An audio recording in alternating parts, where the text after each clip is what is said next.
Merci pour l'invitation. Merci de me donner l'occasion de revenir sur cet ouvrage qui est paru il y a quelques mois. Je voudrais vous expliquer d'abord, même si je parle pour une large part à des convaincus, pourquoi il me paraissait important de revenir sur l'histoire des révolutions à la fin de la Première Guerre mondiale. Alors, non pas directement la révolution russe, évidemment il en est question dans cet ouvrage, parce que s'il y avait eu de révolution russe, vraisemblablement les révolutions dont je parle, soit n'auraient pas eu lieu, soit n'auraient pas eu la même importance. Bien, alors, la première raison, c'est que en 2018, c'était le centenaire de la révolution allemande, d'ailleurs, j'ai fait une conférence avec Jean-Jacques, et puis j'étais amené à en faire quelques-unes à droite et à gauche, en France puis en Allemagne, et plusieurs personnes m'avaient demandé, bon, est-ce qu'il y a un ouvrage récent, un peu synthétique, exposant tout ce que vous dites, parce que, bon, il y a ceux qui, comme un certain nombre d'entre vous, ont pu lire le volumineux ouvrage de Pierre Brouet, qui ont pu lire les cahiers du mouvement ouvrier, bientôt épuisés donc, sur la révolution allemande, qui ont pu avoir quelques références, et puis il y a toute une série de gens pour qui l'idée même qu'il y a eu une révolution en Allemagne est devenue un fait quasiment inconnu, quasiment pas enseigné dans les structures scolaires, quasiment pas enseigné dans les structures universitaires. Dans le meilleur des cas, les gens savent qu'il y a eu une république à la fin de la Première Guerre mondiale, et la plupart des gens aussi savent que c'est très mal terminé. Alors, dit à ce niveau de généralité, c'est tout à fait vrai qu'il y a eu une république et que l'histoire s'est mal terminée, mais tout ce qui a trait à la période révolutionnaire de la fin de la Première Guerre est quelque chose d'assez peu connu. Et donc on m'avait demandé, bon, est-ce que vous avez un ouvrage, pas forcément pour les spécialistes, approfondi, et j'avais dit, bon, c'est vrai qu'il n'y avait pas de choses très récentes en langue française là-dessus, alors même qu'il y a pas mal de travaux à droite et à gauche dans différentes langues. Et donc je me suis dit, bon, j'avais d'autres choses à faire à ce moment-là, mais qu'un jour je ferai une sorte de synthèse sur ce moment révolutionnaire à la fin de la Première Guerre mondiale, qui puisse être d'une certaine manière accessible et qui puisse remettre un certain nombre de faits en question, en discussion, d'autant que c'est une période qui est loin de nous chronologiquement et par certains aspects politiquement, mais qui, je crois, a encore des choses à nous dire. J'en donnerai quelques exemples tout à l'heure. Et s'il fallait prendre un fait historique fondamental de l'époque qui nous permet encore de comprendre certaines logiques contemporaines, bon, j'ouvre l'ouvrage là-dessus, parce que pour le coup, ça en Allemagne, quand vous allez en Allemagne, c'est un peu plus connu et ça mérite d'être connu ici, c'est que vous savez qu'il y a une double proclamation de la République en novembre 1918, Karl Liebknecht d'un côté, Scheidmann de l'autre.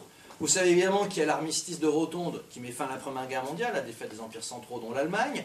Et il y a un événement qui est très important au niveau social et politique, qui est généralement beaucoup moins connu, et qui pourtant d'une certaine manière est en vigueur encore aujourd'hui dans le fameux modèle social allemand, dont on nous rebat les oreilles en permanence. C'est ce qui s'est passé le 15 novembre 1918, à savoir l'accord Stinnes-Legien.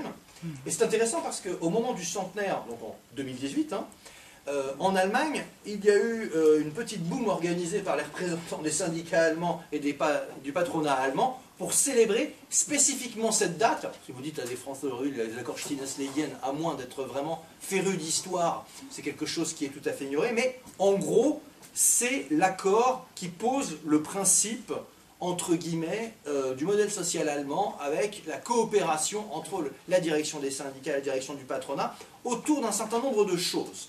Bien sûr, il y a eu de nombreuses déclinaisons qui ont changé ensuite, mais tout de même. Et ce qui est intéressant, c'est de remettre cet accord dans son contexte, parce qu'on est, je l'ai dit, à la fin de la Première Guerre, on est au moment de la proclamation des deux républiques, et on est surtout en pleine révolution. Là aussi, je sais que je parle à des gens, ça ne sera pas forcément nécessaire de vous convaincre qu'il y a bien eu une révolution à la fin de la Première Guerre mondiale, mais si vous prenez, alors je me suis fadé pour l'ouvrage en question, les Oxford History en anglais, enfin tous les trucs qui font un peu autorité à l'échelle internationale, l'idée même qu'il y ait une révolution à la fin de la Première Guerre mondiale en Allemagne, en Europe centrale, n'est plus du tout acquise.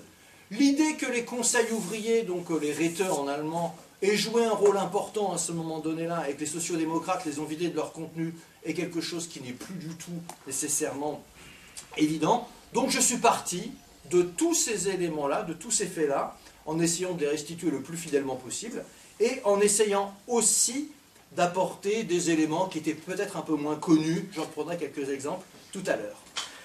Autre élément de contexte. Là je parle aussi, bon moi, ça va probablement être traduit dans d'autres langues, mais bon, j'écrivais moi avant tout pour un public français. Bien. si vous parlez depuis le cadre français de la Révolution allemande, bon, le truc qui vient évidemment en premier, c'est la guerre, à juste titre, hein, c'est une guerre qui est très importante pour les deux pays, et il y a tout l'aspect franco-allemand, donc les républiques, etc., dont là aussi on nous rebat un peu les oreilles. Bien, l'autre élément sur lequel j'ai essayé d'insister, c'est que, bien sûr, il y a l'Allemagne telle qu'on la connaît jusqu'à aujourd'hui avec son modèle social, passé par toute une série d'étapes au XXe siècle, comme vous savez, mais l'Allemagne, à ce moment-là, c'est géographiquement tout à fait différent. L'Empire austro-hongrois, jusqu'à la fin de la Première Guerre mondiale, joue un rôle très important, et il y a l'idée, dans le mouvement ouvrier allemand, que, de toute manière, s'il y a un pays où devait avoir lieu la Révolution, c'était ni la France ni la Russie, mais l'Allemagne, l'Autriche, la Hongrie, c'était là que ça devait se passer. Et par ailleurs, l'influence de la Révolution russe est évidemment très importante sur tous ces événements-là, mais il y a quand même des particularités et spécificités sur lesquelles j'ai essayé de revenir un peu. Alors, parmi les éléments qui me paraissaient importants, il y a l'idée très présente que, de toute manière, si il doit y avoir une révolution, mettons, parce qu'on raisonne à l'échelle du mouvement ouvrier avant 1914, le pays, ou plutôt l'espace géographique où tout cela doit avoir lieu, ça doit être l'Allemagne, l'Autriche, enfin, je dirais le monde germanophone. Alors, le mot germanophone est un peu...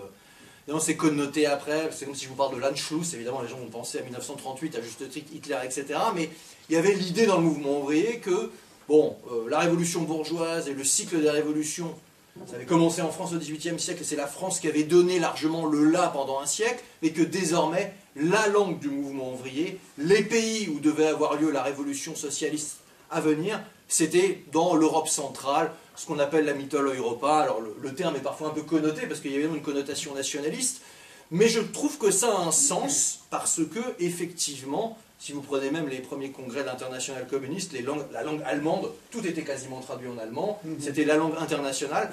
Bon, évidemment, il y avait le russe, parce que la révolution avait lieu en Russie, mais ce n'était pas le français, c'était l'allemand qui était la langue la plus présente et la plus dominante, et on n'imaginait pas qu'il ne puisse pas y avoir de révolution dans ce pays-là pour toute une série de courants. Donc cette centralité-là, qui d'ailleurs, parce que l'ouvrage est sorti en novembre 22, j'ai eu l'occasion d'échanger, etc., avec toute une série de gens lors de rencontres, ceux qui ne connaissent pas sont souvent surpris, parce qu'évidemment, bon, il y a des préjugés germanophobes, je ne vous l'apprends pas, mais il y a toute une série de gens qui connaissent surtout l'histoire de l'Allemagne, à travers principalement l'histoire du nationalisme et ou de la construction européenne, enfin je vous passe que des choses négatives, et qui oblitèrent complètement ces épisodes-là de l'histoire allemande. Alors parmi les épisodes oblitérés qui me paraissent importants de rappeler aujourd'hui, il y a la question du double pouvoir et des conseils ouvriers et du parlementarisme. Je ne vous fais pas une chronologie aujourd'hui pour revenir éventuellement dans la discussion de tous les événements des révolutions allemandes, autrichiennes, hongroises. Je pense qu'ici un certain nombre d'entre vous les connaissent. Alors je précise que les premiers chapitres de l'ouvrage restituent tous les faits de ces différentes choses, mais après, je pense que pour la conférence, c'est peut-être plus intéressant de rentrer dans les thèmes. Alors sur les conseils ouvriers, qu'est-ce qu'il y a à dire ? Vous savez que dans l'histoire de la révolution bolchevique, cette histoire des conseils ouvriers, donc des soviets, a joué un rôle absolument décisif pour la prise de pouvoir donc des bolcheviks en octobre-novembre 1917, et que la chose ne s'est passée de manière tout à fait différente en Allemagne, en Autriche et en Hongrie, fin 18, début 19. Qu'est-ce qui me paraissait important de restituer? Tout d'abord le fait qu'effectivement, le poids de la social-démocratie allemande, qui était très important en Allemagne avant 1914, jouait un rôle contradictoire dans le mouvement ouvrier. Lénine et les bolcheviks étaient convaincus que la révolution devait avoir lieu en Allemagne, que c'était le pays où le mouvement ouvrier était le plus développé. Et bon, il y a la fameuse anecdote, je ne sais pas si elle est vraie d'ailleurs, mais on rapporte que Lénine ne croyait pas lorsqu'il a appris que les députés sociodémocrates avaient voté l'Union sacrée le 4 août 1914. Quoi qu'il en soit, il y a une énorme déception là-dessus. C'est vrai, probablement. Bien. Et du coup, ça dit une chose, ça dit que le Parti social-démocrate était très puissant, avait suscité de gigantesques espoirs, que ces espoirs sont déçus en 14, et qu'il va y avoir, plus la guerre va durer, puis il y avoir des processus contradictoires au sein du SPD, il va y avoir une première scission de l'USPD, un parti large, indépendant en 1917, puis une aile gauche autour de ce qu'on va appeler bientôt les Spartakistes, donc il y a des décantations, il y a des ruptures, Mais malgré tout, en novembre 1918, lorsque le pays s'est effondré totalement militairement au niveau étatique, les sociodémocrates demeurent forts et puissants parmi les masses ouvrières. Bien. Sauf que ce parti social-démocrate est effectivement concurrencé sur sa gauche par les organisations que je viens de citer, USPD et bientôt les Spartakistes qui vont se détacher et fonder à la toute fin de 18 le Parti communiste allemand. Mais au-delà des enjeux d'appareil, d'organisation, de lignes de solidarité avec la révolution russe, il y a ce qui se passe, non seulement dans le mouvement ouvrier, mais le monde des ouvriers et des soldats. Parce qu'on parle souvent des conseils ouvriers, mais enfin, il faut se rappeler que la plupart des gens, beaucoup de gens étaient au front, et donc le conseil ouvrier de soldats, c'est très important d'avoir ça en tête. Alors, j'ai essayé d'expliquer aussi synthétiquement et clairement que possible ce que sont ces conseils d'ouvriers et de soldats dans ce contexte-là de 1917, 1918, et je vais expliquer comment ils continuent à exister ensuite, parce que c'est une des raisons qui nous permet d'expliquer cette fameuse question du modèle social allemand. Je vais y revenir. Alors, il y a toute une série de controverses dont je vous fais grâce sur la nature de ces conseils. Pour résumer, la date début 1917, au cours de 1917, avec l'effondrement des autorités civiles et bientôt militaires, il y a toute une série d'endroits où les ouvriers, les soldats, les ouvriers et ou les soldats s'auto-organisent, dirions-nous aujourd'hui, alors je me méfie des termes un peu anachroniques, mais parce qu'il n'y a tout simplement plus de ravitaillement minimum, parce qu'il y a une désorganisation telle qu'il faut faire face à des urgences. Je dis ça, c'est important parce que je vous parlais de l'Oxford History et toutes les histoires un peu officielles, qui d'ailleurs parfois il y a plein de faits, elles sont intéressantes, mais ils disent, regardez, il n'y a pas eu de révolution en Allemagne, en Autriche, en Hongrie, je ne vais pas vous citer en Mittel, en Europa, parce que c'est plus simple que de citer tous les pays, parce que oui, bien sûr, il y a eu des conseils ouvriers comme en Russie soviétique, mais regardez, fondamentalement, les études locales montrent que, bah oui, donc tout s'effondrait, ils étaient en train de perdre la guerre, donc ils faisaient ce qu'ils pouvaient, et effectivement, il y a une sorte de pouvoir à la base, mais finalement, ce pouvoir à la base n'est pas spécialement socialiste, n'est pas spécialement révolutionnaire, il pallie aux difficultés du moment. Et ce n'est pas un argument qui est à prendre à la légère, parce qu'effectivement, dans certaines configurations, ces conseils d'ouvriers et de soldats ont pu être ça, indépendamment de toute idéologie politique.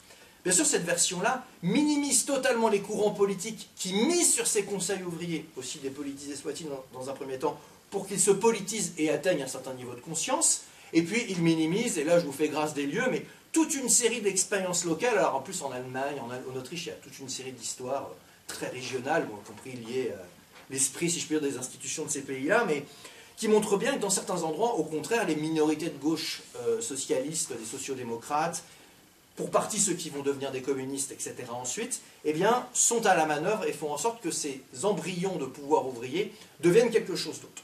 Mais évidemment, la grande différence, une des grandes différences avec la Russie soviétique, c'est qu'il y a beaucoup de sociodémocrates organisés en 1914 qui sont très actifs dans tout cela. Et il ne faut pas oublier une chose, et pour moi, très honnêtement, en travaillant là-dessus, ça a été aussi, j'ai aussi appris des choses, hein, parce qu'on a une idée de ce qu'on va écrire au début, puis on lit des archives, des articles d'autres collègues, on sait pas exactement, et puis on apprend des choses.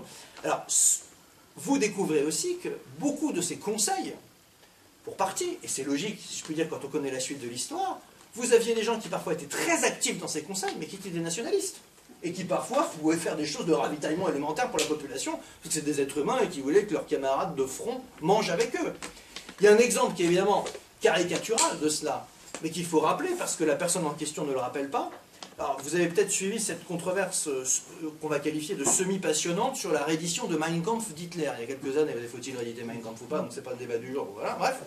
En tout cas, le résultat de ce qu'ont fait les gens qui l'ont republié, il y a énormément de notes, d'introductions, d'appareils critiques sur l'hitlérisme, le nazisme. Moi, je trouve ça très utile. Alors après, la finalité, tout ça, je laisse le débat, hein, il y a plein de questions exprimées là-dessus, bref. Et où on découvre, par exemple, que Hitler a été membre d'un conseil de soldats à la fin de la Première Guerre mondiale, mais que, évidemment, lorsqu'il écrit Mein Kampf, puisqu'il veut que les choses soient bien claires, bien clivées, et qu'il faut s'en prendre, parce qu'évidemment, il y a l'antisémitisme dans Mein Kampf et l'extermination des Juifs, bien sûr, mais la première et obsession sur laquelle il revient, c'est ce qu'on a mis là, je crois, en quatrième de couverture, oui, c'est ça, c'est novembre 1918. C'est vraiment l'horreur, c'est tout ce qui s'est passé à ce moment-là. La République, la possibilité de conseil ouvrier qui aurait pu avoir plus de pouvoir, revient périodiquement. Mais, donc, je disais que j'avais appris des choses, pas que sur Hitler, mais si vous lisez même des mémoires de généraux, contre-révolutionnaires, soit qui les ont publiés dans les années 20, soit qui les ont publiés plus tard sous le nazisme, soit certains qui s'en sont très bien sortis après 1945, notamment en Allemagne de l'Ouest, qu'on peut tranquillement expliquer ce qu'ils ont fait à la fin de la Première Guerre mondiale. Bon, très honnêtement, vous travaillez sur le mouvement ouvrier, vous n'avez pas le temps de vous fader tous les courants politiques. Là, je l'ai fait un peu plus que d'habitude. Ce qui est intéressant, c'est que cette question des conseils d'ouvriers, etc., revient tout le temps parce qu'y compris c'est des personnes qui étaient aux premières loges parfois de cette question-là. Et si je ne m'abuse, d'ailleurs, j'ai lu aussi, sur ta recommandation, Jacques, tu me l'avais signalé il y a des années, Benoît Méchain, qui est un Français ultranationaliste, collabo de Vichy, un personnage hautement sympathique. Mais alors effectivement, là aussi, c'est pas spontanément ce que j'aurais lu en premier, il écrit une histoire de l'armée allemande qui parle de la révolution allemande et qui va... J'ai lu le premier volume qui est très gros, hein, déjà jusqu'en 1937. Bon, c'est une histoire philo-nazie, enfin, d'ailleurs il ne cache pas son appartenance politique du tout.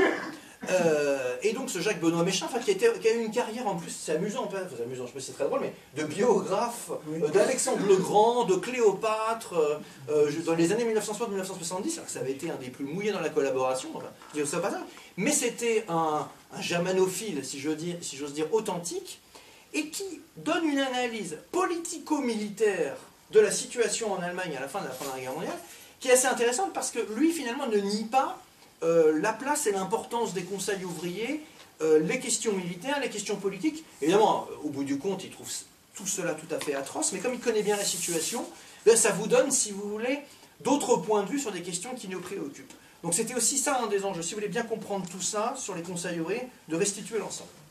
Alors, revenons quand même un peu plus sur cette question ouvrière, je la déroule chronologiquement parce qu'elle me paraît essentielle. Donc il y a une concurrence et une situation de double pouvoir. Inégale selon les villes, il y a des endroits où il n'y a pas de conseils, il y a des endroits où il y en a beaucoup, il y a des endroits où ces conseils sont socialisants, il y a des endroits où ça va très loin, et il y a des endroits où c'est effectivement juste plutôt des enjeux de ravitaillement, de contrôle étatique classique, de faire tourner la machine. Il y en a qui envahissent des hôtels de ville, par exemple, il n'y a plus d'autorité, et ils prennent les commandes de tout ce qu'il y a d'élémentaire. Hein, voilà. Donc, on a plein de monographies là-dessus, donc on comprend les choses, mais tout de même, il y a un événement politique très important qui est en mi-décembre 1918, qui est ce congrès, je crois français, donc des conseils d'ouvriers et de soldats, qui se tient à Berlin. Et là se passe quelque chose qui évidemment ne s'est pas passé en Russie, et qui en dit long sur la situation de ces pays-là à ce moment-là, qui est que ce conseil national, alors le national devient compliqué vu les frontières de l'Allemagne qui vont être définies ensuite, enfin bon, de ce qu'était l'Allemagne du Reich, du Deuxième Reich, bref. Et bien ce congrès national des conseils ouvriers, finalement, en son sein, la majorité est plutôt modérée, parce que beaucoup de permanents de la social-démocratie ont été élus, parce que c'est des gens à qui on faisait confiance avant 1914. Aussi, c'est pas juste de la manœuvre, c'est qu'ils ont toujours une réelle base. Il y a évidemment une aile gauche, mais par exemple, symboliquement, les figures les plus connues de cette séquence-là, Karl Liebknecht et Rosa Luxembourg, solidaires dans l'ensemble du processus de la révolution russe, qui sont en train, c'est pas encore fait, hein, mais d'aller vers la constitution d'un parti indépendant, donc Parti communiste allemand, fin décembre, donc ce sera justement après ce congrès, ne sont pas élus à ce congrès mi-décembre, parce que tout simplement, leurs opinions sont très peu représentées. Donc ça c'est un élément important. Vous avez en quelque sorte, pour schématiser, des gens qui en appellent au pouvoir des conseils ouvriers, sauf que les conseils ouvriers dans le pays en question sont largement tenus par des sociodémocrates qui, eux, s'en remettent à la convocation d'une assemblée constituante, bourgeoise, classique, etc., ce qui aura lieu un mois après.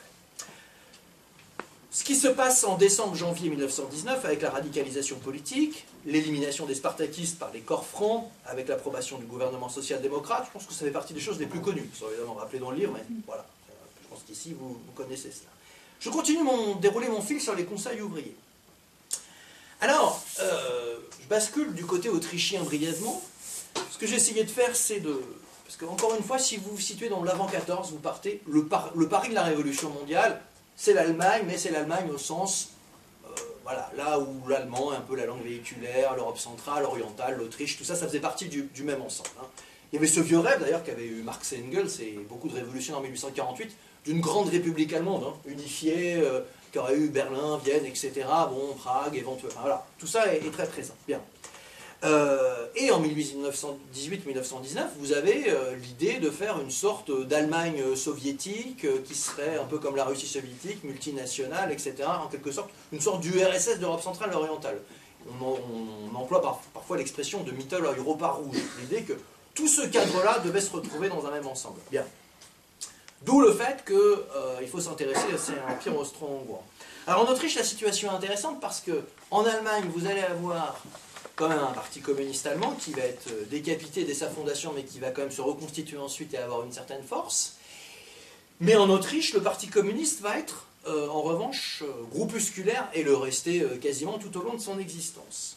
Mais là aussi, je dois avouer que je ne connaissais pas dans le détail non plus avant de me pencher là-dessus, nous, la Révolution allemande, souvent, bon, comme vous disiez, hein, il y a beaucoup Rosa Luxembourg, Karl Liebknecht, donc c'est beaucoup décembre 18, début 19. Or, qu'est-ce qui se passe tout au long de 19? République des Conseils en Bavière. République des Conseils, certes éphémère, mais de Béla Kun à Budapest, en Hongrie. Toute une série de radicalisations dans les conseils ouvriers, dans une série de villes allemandes. En mars 1919, une de nouvelles insurrections à Berlin, qu'on peut qualifier de guerre civile, sont l'armée qui réprime des militants qui sont armés à l'époque, communistes ou pas communistes. Donc vous avez de cette situation-là. Et en Autriche, vous avez un petit parti communiste autrichien qui s'est fondé bien avant celui d'Allemagne, qui va très furtivement avoir quelques dizaines de milliers d'adhérents, et ça va redescendre avec l'écrasement de la commune de Budapest. Vous allez me dire, bon, bah, ils sont écrasés, ils n'étaient pas nombreux. Oui, sauf que la perspective, je reviens toujours à mon idée, y a-t-il eu une révolution à ce moment-là? Il y a eu, au cours de l'année 1919, des premiers mois, quoi que vous pensiez d'un niveau politique. De ce point de vue-là, effectivement, parfois vous avez des types comme Benoît Méchin qui sont plus sensibles à l'idéologie révolutionnaire et qui diagnostiquent mieux le moment révolutionnaire que des gens qui disent non, mais il n'y a jamais eu de révolution, pas du tout, c'est que militaire, c'est l'effondrement de l'État, c'est pour ça que c'est le bazar. Et là, vous avez pendant quelques mois, on va dire entre mars 19, entre les républiques sud-allemandes, bavières, autrichiennes, comment dirais-je, hongroises, vous avez une perspective, eh bien, de possibilité d'une sorte de grande république socialiste en Europe centrale, qui fait que vous avez des effectifs qui montent très très vite du côté du petit parti communiste autrichien, qui vont s'effondrer totalement à partir de l'automne 19, mais là vous avez un moment révolutionnaire et de radicalisation qui est absolument incontestable, et c'est un des moments où il y a le plus d'activité politique dans ces conseils d'ouvriers dont je vous parlais.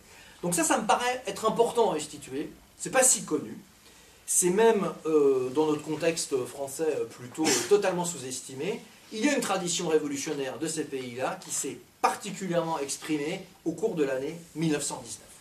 Je continue mon fil sur les conseils ouvriers parce que, nous connaissons la fin de l'histoire, ils vont être progressivement vidés de leur contenu.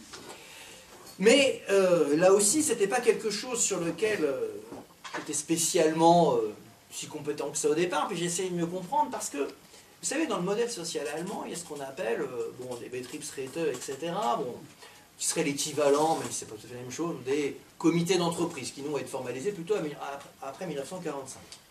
Mais ce qui est intéressant, c'est qu'une partie de ce qui va servir jusqu'à nos jours comme les organismes de cogestion pure entre patronat et syndicats aujourd'hui dans les pays, alors, en Allemagne encore plus, en Autriche où c'est très très institutionnalisé depuis 1945, ça s'appelle le Sozialpartnerschaft, le partenariat social. C'est vraiment l'idée selon laquelle il n'y a pas de grève, il n'y a pas de conflit, tout est absolument négocié en amont sur un certain nombre de choses. Mais ce qui est intéressant, c'est que ces comités-là sont à l'origine, en fait, ce sont les conseils d'ouvriers et de soldats qu'on a complètement vidés de leur contenu pour les amener à les institutionnaliser et à les transformer en organismes de cogestion. Mais ça, c'est très intéressant quand vous suivez ce fil historique-là. Parce que ça veut dire quoi? Ça veut dire que d'une certaine manière, à la question, parce que parfois les gens posent des questions simples, il faut que je fasse des réponses rapides, tout simple. Donc ils me disent, mais pourquoi, puisque vous nous dites qu'il y a la révolution, qu'il y a une vague révolutionnaire si puissante, peut-être pas aussi puissante que dans de l'ex-empire tsariste, mais beaucoup plus puissante qu'en France. Alors on peut dire, bien sûr, il y a la défaite militaire, ça joue un grand rôle, enfin il y en a eu une vague. Bon, il y a la question de pourquoi tout ça se termine très mal en 1933. On pourrait revenir dans la discussion, mais il y a la question même élémentaire, comment se fait-il que les bases du modèle social de cogestion, entre guillemets, aient été élaborées justement pendant ce moment révolutionnaire. Vous êtes en train de nous dire qu'il y a une vraie révolution. D'accord ? D'une certaine manière, c'est parce que les élites allemandes, autrichiennes, je mets la Hongrie à part, puis je connais moins et je ne parle pas la langue, bref, ont pris conscience très tôt du danger de cette vague révolutionnaire radicale, qu'ils ont été obligés de passer, d'inventer une sorte de système de compromis social et politique très tôt, et étant lucides sur la perspective que pouvaient offrir ces conseils ouvriers, eh bien, ils se sont servis de ces conseils ouvriers pour les vider de leur contenu. Alors, si ça vous intéresse, je pourrais revenir dans le détail des lois, pour en faire quelque chose de beaucoup plus lisse, indépendamment de toute conflictualité, etc. Et ce qui montre ça bien, alors j'en ai parlé assez peu, parce que j'étais en retard dans la rédaction de mon livre, et je ne pouvais pas non plus, là, enfin bref, ça arrive, les éditeurs, ils vous disent, vous avez déjà tout rempli, bon voilà, affaire à suivre pour une prochaine fois. Mais il y a plein de sources qui ont été éditées, notamment sur la République de Weimar, et aussi sur Vienne-la-Rouge, parce que les sociodémocrates dirigent Vienne entre 1919 et 1934, sur ces histoires de conseils d'entreprise, qui servent donc à réguler les conflits sociaux, etc.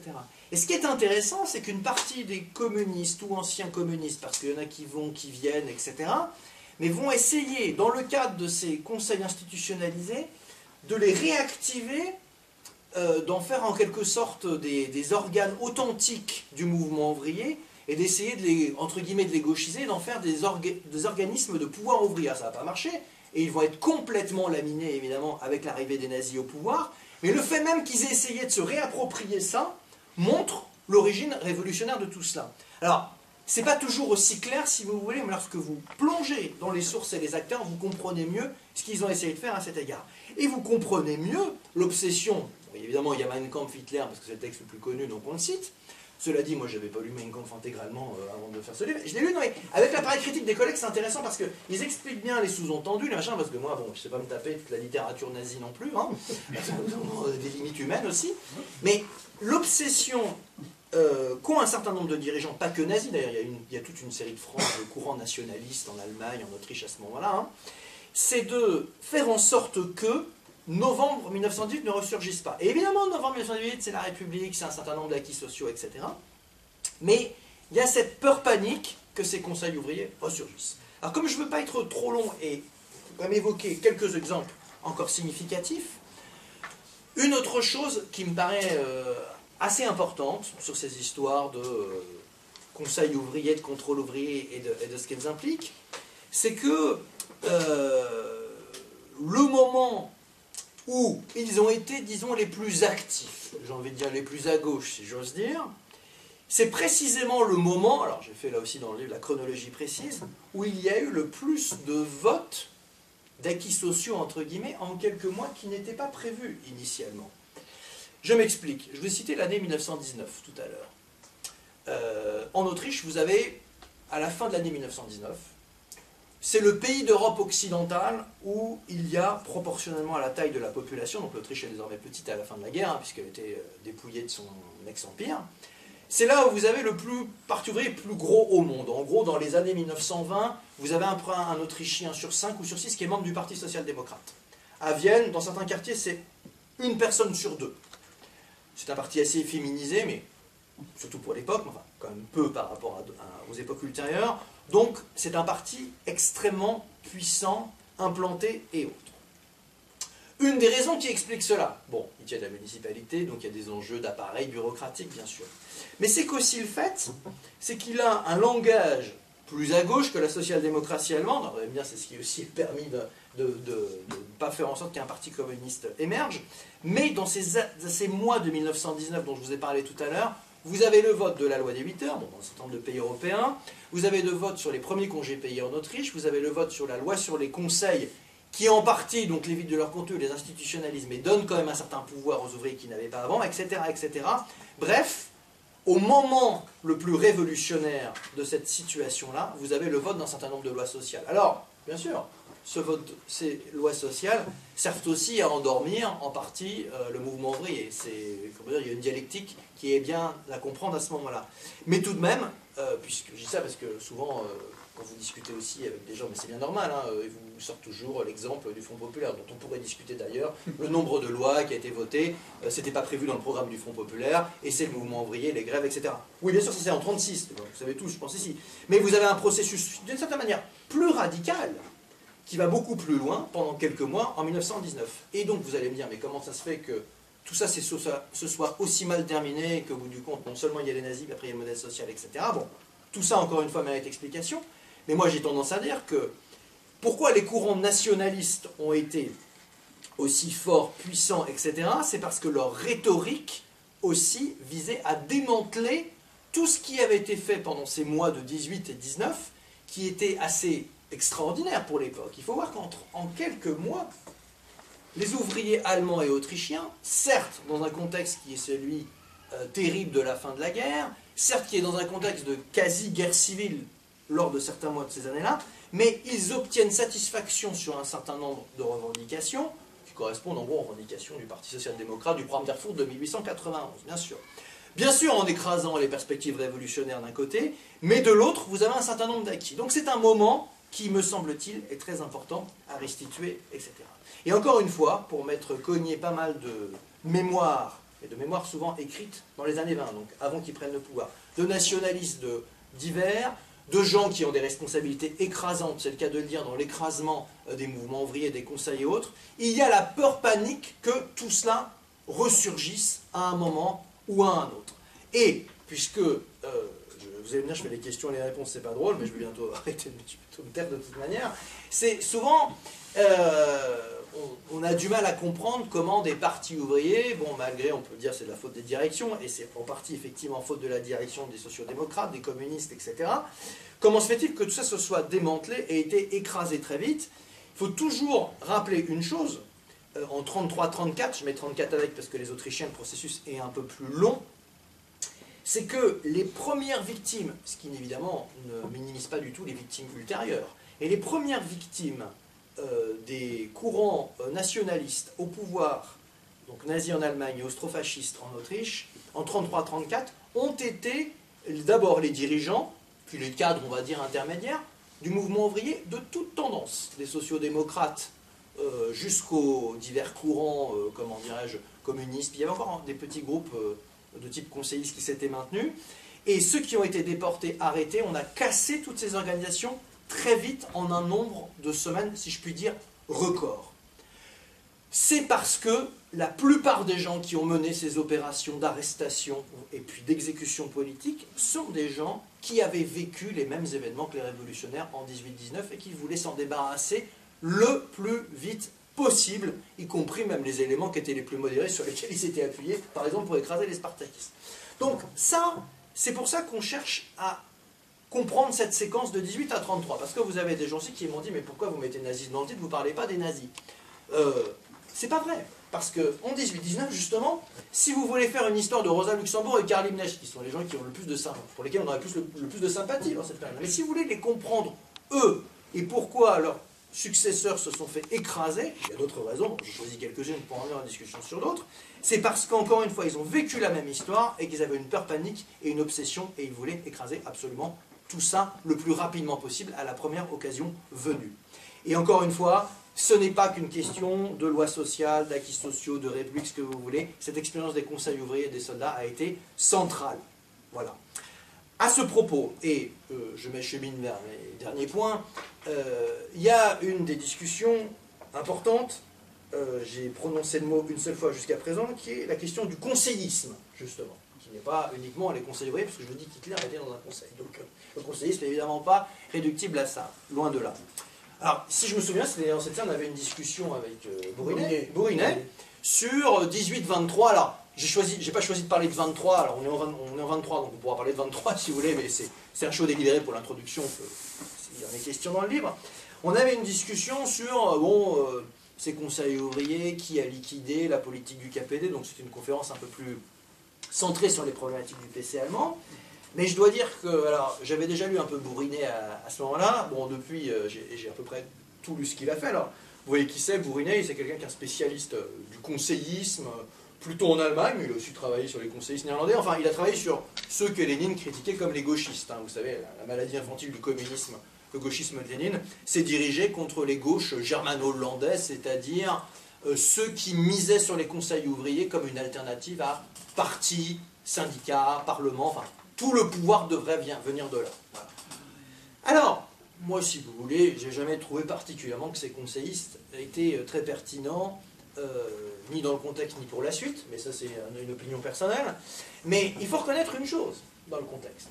c'est qu'à la différence d'autres périodes, et là pour le coup c'est spécifique entre guillemets au monde germanophone et notamment à l'Allemagne, c'est que ces courants conseillistes ont eu à un moment donné, pendant quelques mois, une influence, y compris dans une partie des masses ouvrières radicalisées, non négligeable. Non négligeable.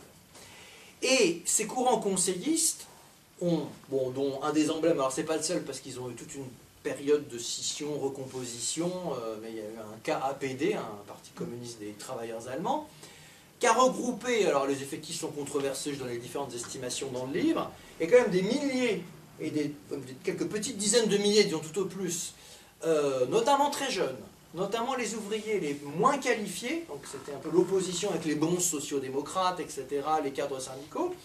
Et ça, c'est un phénomène qui, effectivement, là aussi, alors là, en contexte français, à part vraiment les férus d'histoire du mouvement, etc., c'est totalement ignoré.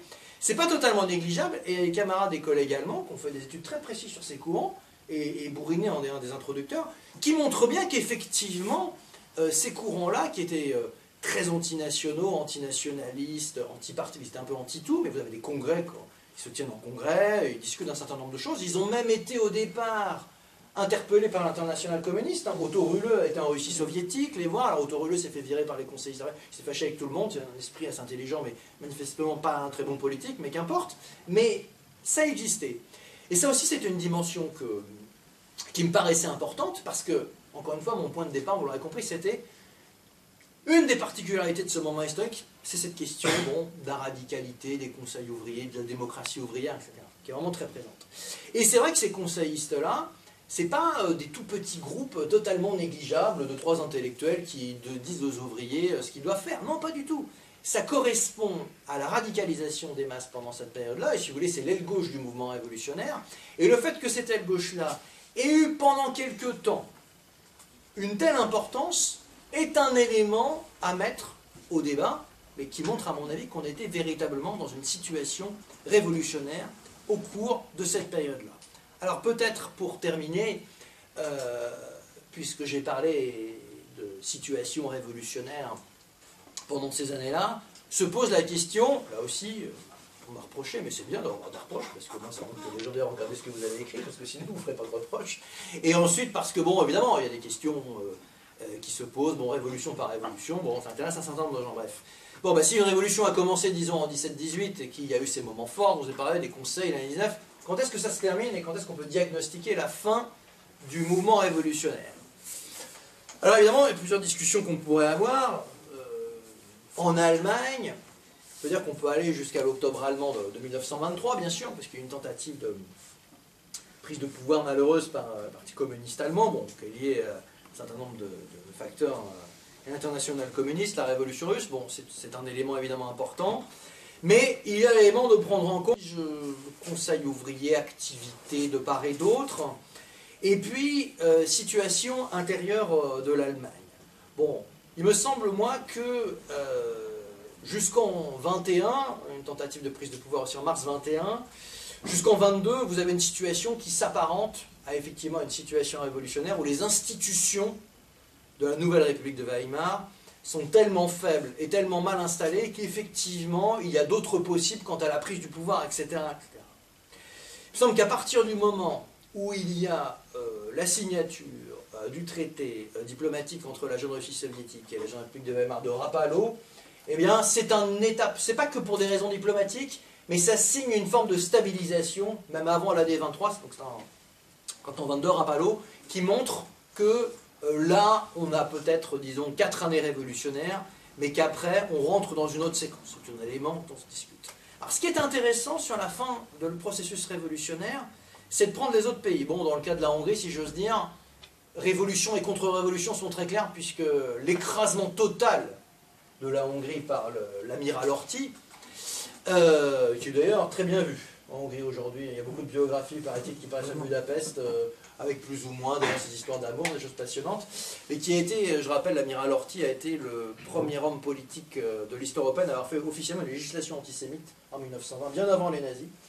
Il est officiellement discriminatoire sur toute une série de choses, et il est désormais présenté comme celui qui a sauvé le pays des rouges. Mais enfin bref, c'est encore une autre question.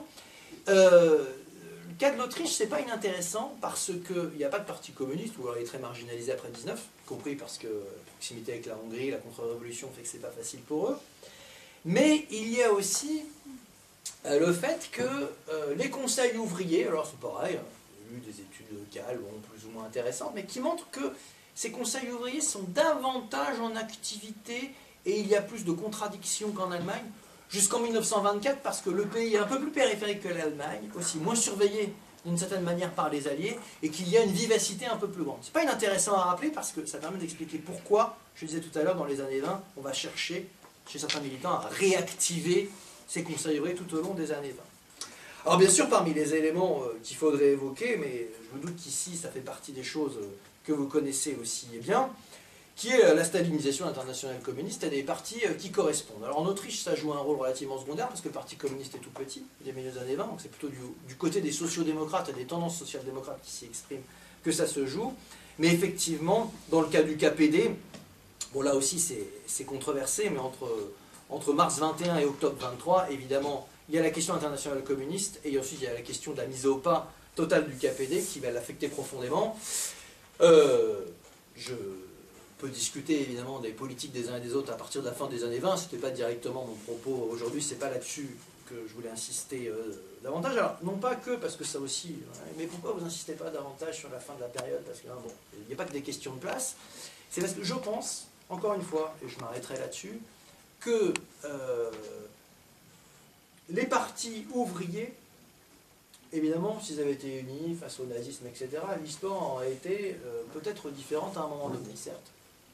Mais ce qui, par contre, n'aurait pas changé, je ne sais pas comment l'histoire se serait passée à ce moment-là, quand bien même les partis ouvriers auraient été unis, c'est que les courants nationalistes de diverses tendances, notamment sa frange extrême, les nazis, de toute manière, dès 18-19, avaient un projet politique, et une grande partie de la bourgeoisie de ces pays-là aussi, qui était, tôt ou tard, de saisir l'occasion pour écraser toute velléité révolutionnaire à nouveau.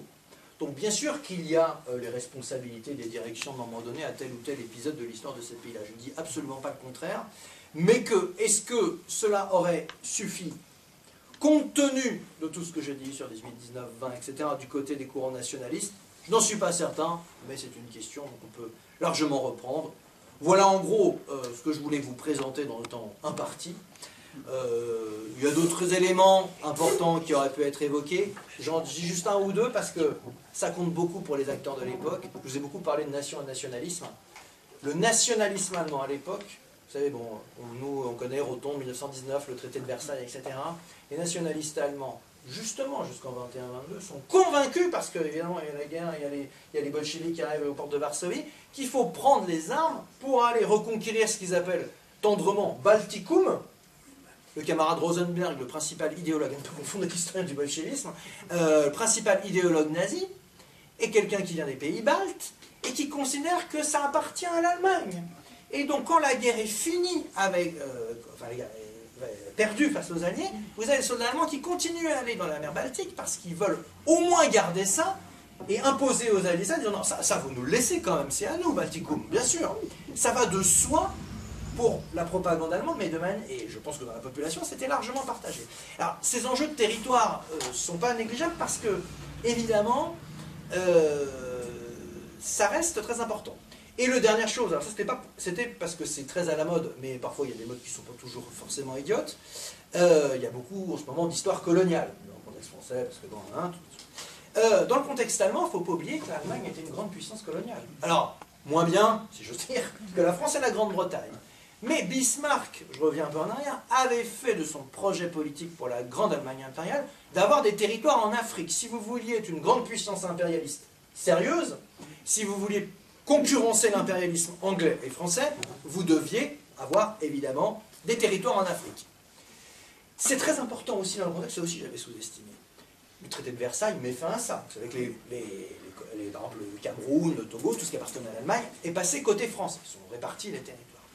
Mais les nationalistes allemands, de toute tendance, et pas que, il y aura des groupes interparlementaires au Reichstag jusqu'en 1933, alliant toutes les forces politiques allemandes, sauf le KPD, sur ce qu'on appelle, sur le côté, bien sûr, qu'une partie de l'Afrique doit revenir en Allemagne. la plupart des sociodémocrates sont d'accord avec cela aussi.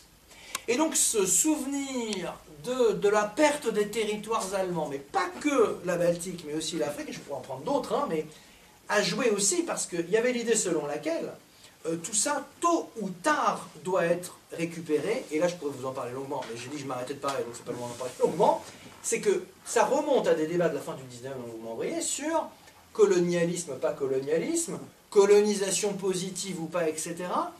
Mais c'est très présent en fait à ce moment-là, parce que un des articles du traité de Versailles, ça enlève les colonies à l'Allemagne, et il y a ce débat, etc. Et dernière chose, et vraiment je me tais après. Mais oui, mais c'est important parce que c'est question coloniale. Parce que la nation allemande, dépouillée, objectivement, hein, je ne dis pas, de nombreux territoires par rapport à ce qu'elle était avant 14. C'est un fait réel, il y a moins de territoires, l'Allemagne est rabougrie. Toutes ces colonies ont été retirées au profit de l'impérialisme français et britannique. Il y a un débat, y compris au sein des internationaux communistes. Est-ce qu'on peut considérer, c'est un des débats qu'on a avec Brunet, que l'Allemagne peut rentrer, alors c'est pas forcément toujours théorisé, mais c'est aussi comment c'est vécu par les militants, est-ce que l'Allemagne n'est pas devenue une sorte de nation opprimée avec tout ce qu'on lui a infligé, quand bien même il y a une responsabilité de l'impérialisme allemand, C'est une question qui, je vous assure, quand vous regardez de près les souvenirs, la propagande de l'époque, etc., et Bourrinet, qui d'ailleurs n'a pas tort là-dessus, a fait une sorte d'anthologie des citations les plus nationalistes du KPD dès le début des années 20, qui est vraiment... Effectivement, le niveau de ressentiment de la population allemande, qui vient de conditions matérielles et de faits est tel qu'il y a aussi cette dimension-là, on dirait aujourd'hui post-coloniale, qui est assez importante, qui est la nostalgie des colonies allemandes et l'Allemagne. Donc ça aussi, il faut l'avoir en tête, parce que les acteurs l'ont, et ça joue beaucoup, à mon avis, dans les représentations des uns et des autres. Bon, à la 4e fois, j'ai dit que je me taisais, la 5e, je me tais. Merci de votre attention. La révolution russe, bien sûr. Mais tu n'as pas développé. Et donc l'idée que une conséquence paradoxale de la révolution russe, me semble-t-il, c'est que la classe dirigeante, ou les éléments les plus intelligents de la classe dirigeante allemande, et donc en particulier le rôle de Gröner et Ebert, oui. Ils étaient dans les starting blocks, mais même avant qu'ils, dès le mois de septembre, dès qu'ils ont vu que, dès qu'ils ont su que en fait l'armée ça tenait plus et que donc il allait se passer, ils étaient prêts, comme ils ne l'auraient probablement pas été s'il n'y avait pas eu la révolution russe. Je veux dire, le fait qu'il y ait une révolution qui puisse prendre le pouvoir et tout ça, ça restait quelque chose... bon, c'était les révolutionnaires qui pensaient ça, mais que ça puisse avoir une réalité avant la révolution russe, c'était pas évident. Donc, par contre, là, ça l'était. Ça leur a permis de surmonter les réticences, y compris par rapport à chasser l'empereur, à immédiatement faire ce gouvernement, etc. Et ça a fait que, immédiatement, leur obsession, leur idée, c'est il faut les tuer. Je veux dire, ça, ils n'auraient peut-être pas été aussi immédiatement jusque-là. Enfin, je veux dire, on ne sait pas. Mais en tous les cas, que ça a été un élément et que, effectivement, immédiatement, ça a été s'appuyer sur les corps francs, ça a été la chasse aux dirigeants du nouveau parti communiste et avec l'idée, on les tue, il faut les tuer. Ce que, évidemment, la social-démocratie en juillet 17 n'avait pas fait en Russie. Donc ça, c'est cette idée-là. Très bien. Le deuxième point... je réponds à la fin globalement, je note tout, très bien. Oui. Je prends des notes. Le deuxième point, c'est moins une question, c'est simplement pour aller dans le sens de ce que tu disais par rapport aux Pays-Bas, et sur le fait que non seulement les corps francs se sont battus, et encore pendant plusieurs années, Absolument. mais en 18 même, il était prévu dans les traités que l'armée allemande pouvait continuer à se battre en Lettonie. Oui, et d'ailleurs, une partie du discours de Rosa Luxembourg au congrès du KPD à la fin décembre porte sur ce que la Wehrmacht est en train de faire en Lettonie et d'une façon générale, aussi bien Reichswehr. la Reichswehr, La Wehrmacht arrive après. Et si on examine, mais ça je crois, à ma connaissance, je ne connais rien qui existe sur ce qui s'est passé vraiment en Lettonie à cette époque-là, où le mouvement ouvrier était particulièrement puissant, à la fois dans le mouvement ouvrier et dans les campagnes. et d'ailleurs a proclamé une république populaire, enfin pas populaire, soviétique, à Riga. C'est avec l'aide largement des Allemands, bon après il y a eu les plans, il y a eu tout ce qu'on voulait, ça a été l'horreur pendant plusieurs années, mais en tous les cas, qu'effectivement,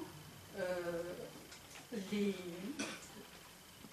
dirigeants allemands ont effectivement, pas seulement, je veux dire, y compris à l'échelon international, l'ennemi c'était évidemment, puisque la révolution avait réussi en Russie, écrasé partout, et donc, y compris dans les pays baltes, ça a été un élément décisif de l'écrasement de la révolution en Lettonie et des mouvements révolutionnaires en Lettonie et en Estonie. Ce qu'on a complètement oublié, ça je crois. Personne n'est au courant, quasiment. Michael. Alors, je me permets de revenir un tout petit peu sur... Un peu plus fort. Oui, alors je me permets de revenir ce que tu disais un tout petit peu sur Rapallo tout à l'heure. Oui. D'accord, le 22. Alors, tu as dit que ça servait plus ou moins d'élément de stabilité, on met un peu le frein quoi, sur le mouvement. Je ne sais pas, je ne partage pas tout à fait avec toi cet avis, parce que c'est vrai que c'est un accord commercial, c'est un accord sur l'annulation de toute dette de guerre ou de réparation, etc., entre l'URSS et l'Allemagne, et petite cerise sur le gâteau secrète, c'est les futurs accords militaires. Et de coopération militaire. Alors, est-ce que ça a servi d'élément de stabilité? Moi, je ne pense pas. L'intérêt des dirigeants soviétiques, en tout cas à l'époque encore, n'est-ce pas, c'est quand même la révolution dans les autres pays, et dont l'Allemagne, à laquelle vous tenez particulièrement. Alors qu'ils aient essayé de se sortir un peu de la misère, n'est-ce pas, de la guerre civile, avec cet accord, oui, certainement. Mais qu'il ait utilisé pour stabiliser un tout petit peu tout ce qui pouvait se passer autour du mouvement ouvrier et des intérêts de la Troisième Internationale, je ne le pense pas. Je pense qu'il faut le mettre parce qu'il y aura d'autres accords aussi qui vont signer avec d'autres pays, pas que l'Allemagne, mais y compris avec l'Angleterre et la France.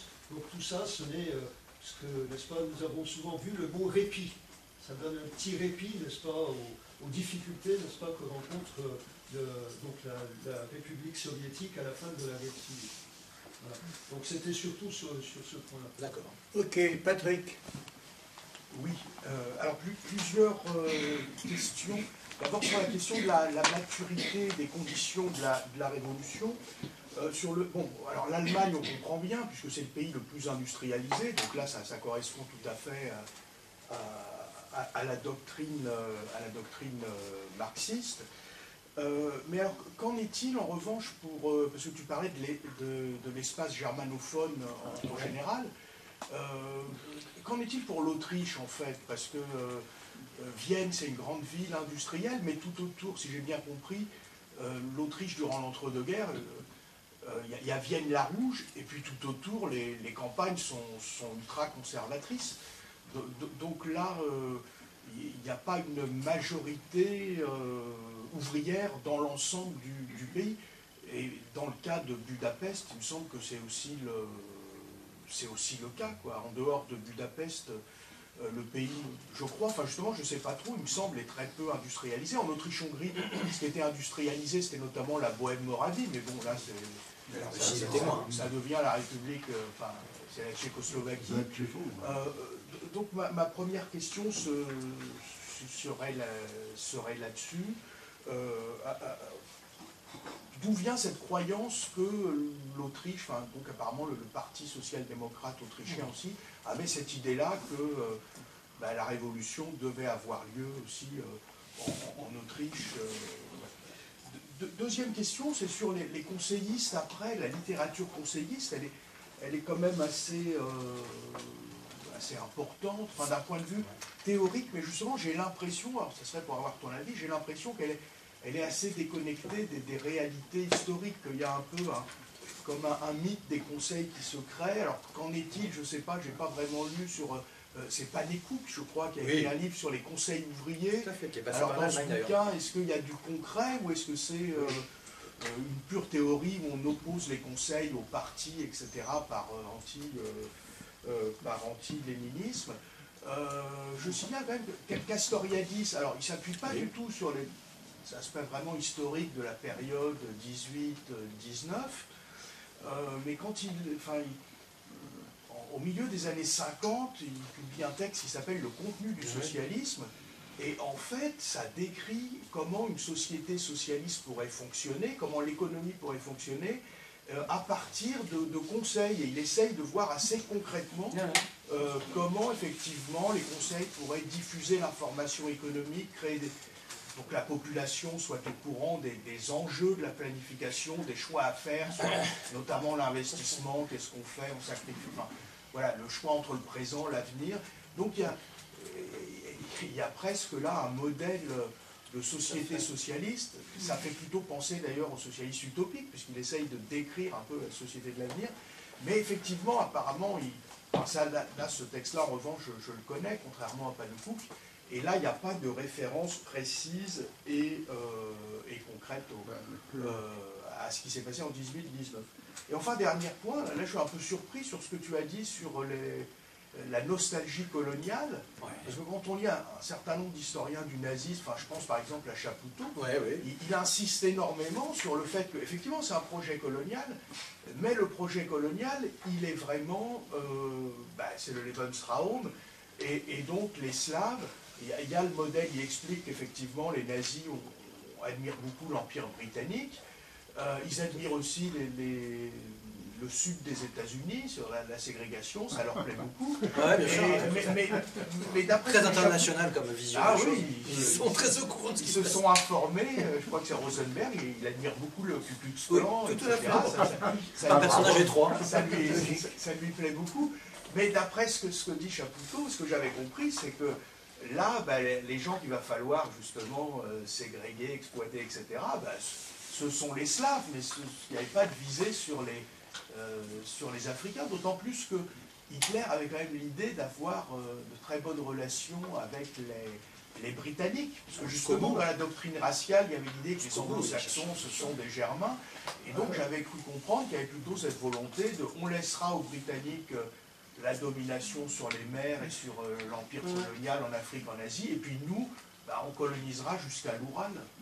Donc j'étais un peu surpris. Non, mais je vais revenir derrière, très bien. François. Oui, alors,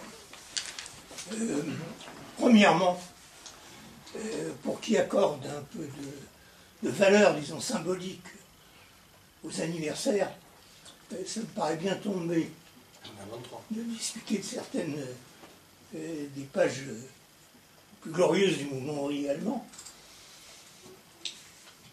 au moment de l'anniversaire d'une autre page, non moins glorieuse et plus récente, puisque c'est en juin 1953 que se déclenche la première insurrection ouvrière prolétarienne contre le pouvoir de la bureaucratie, et qu'on retrouve dès le début dans les manifestations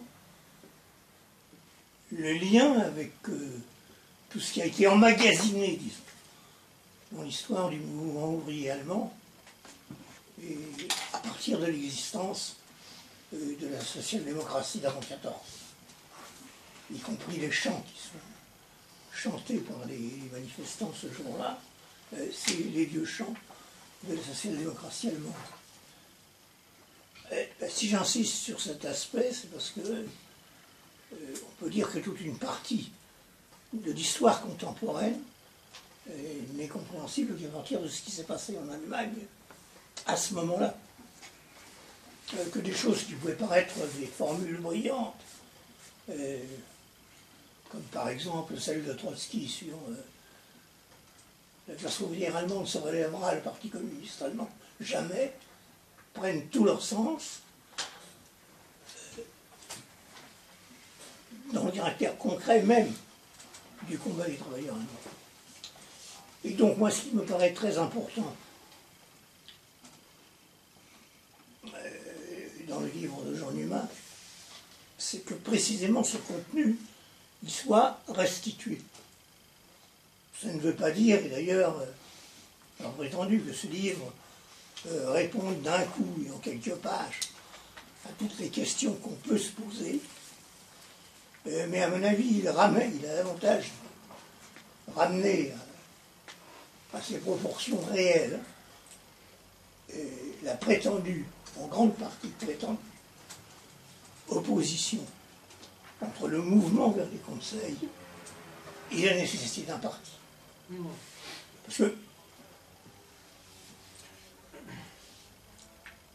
ce qui est important dans cette affaire, ce n'est pas tant la littérature conseilliste que la réalité d'un mouvement politique qui tendait à se fonder sur cette expérience, mais qui ne pouvait aboutir que plus largement par une vision politique. De ce point de vue, je dirais un mot, enfin plusieurs, sur la question nationale.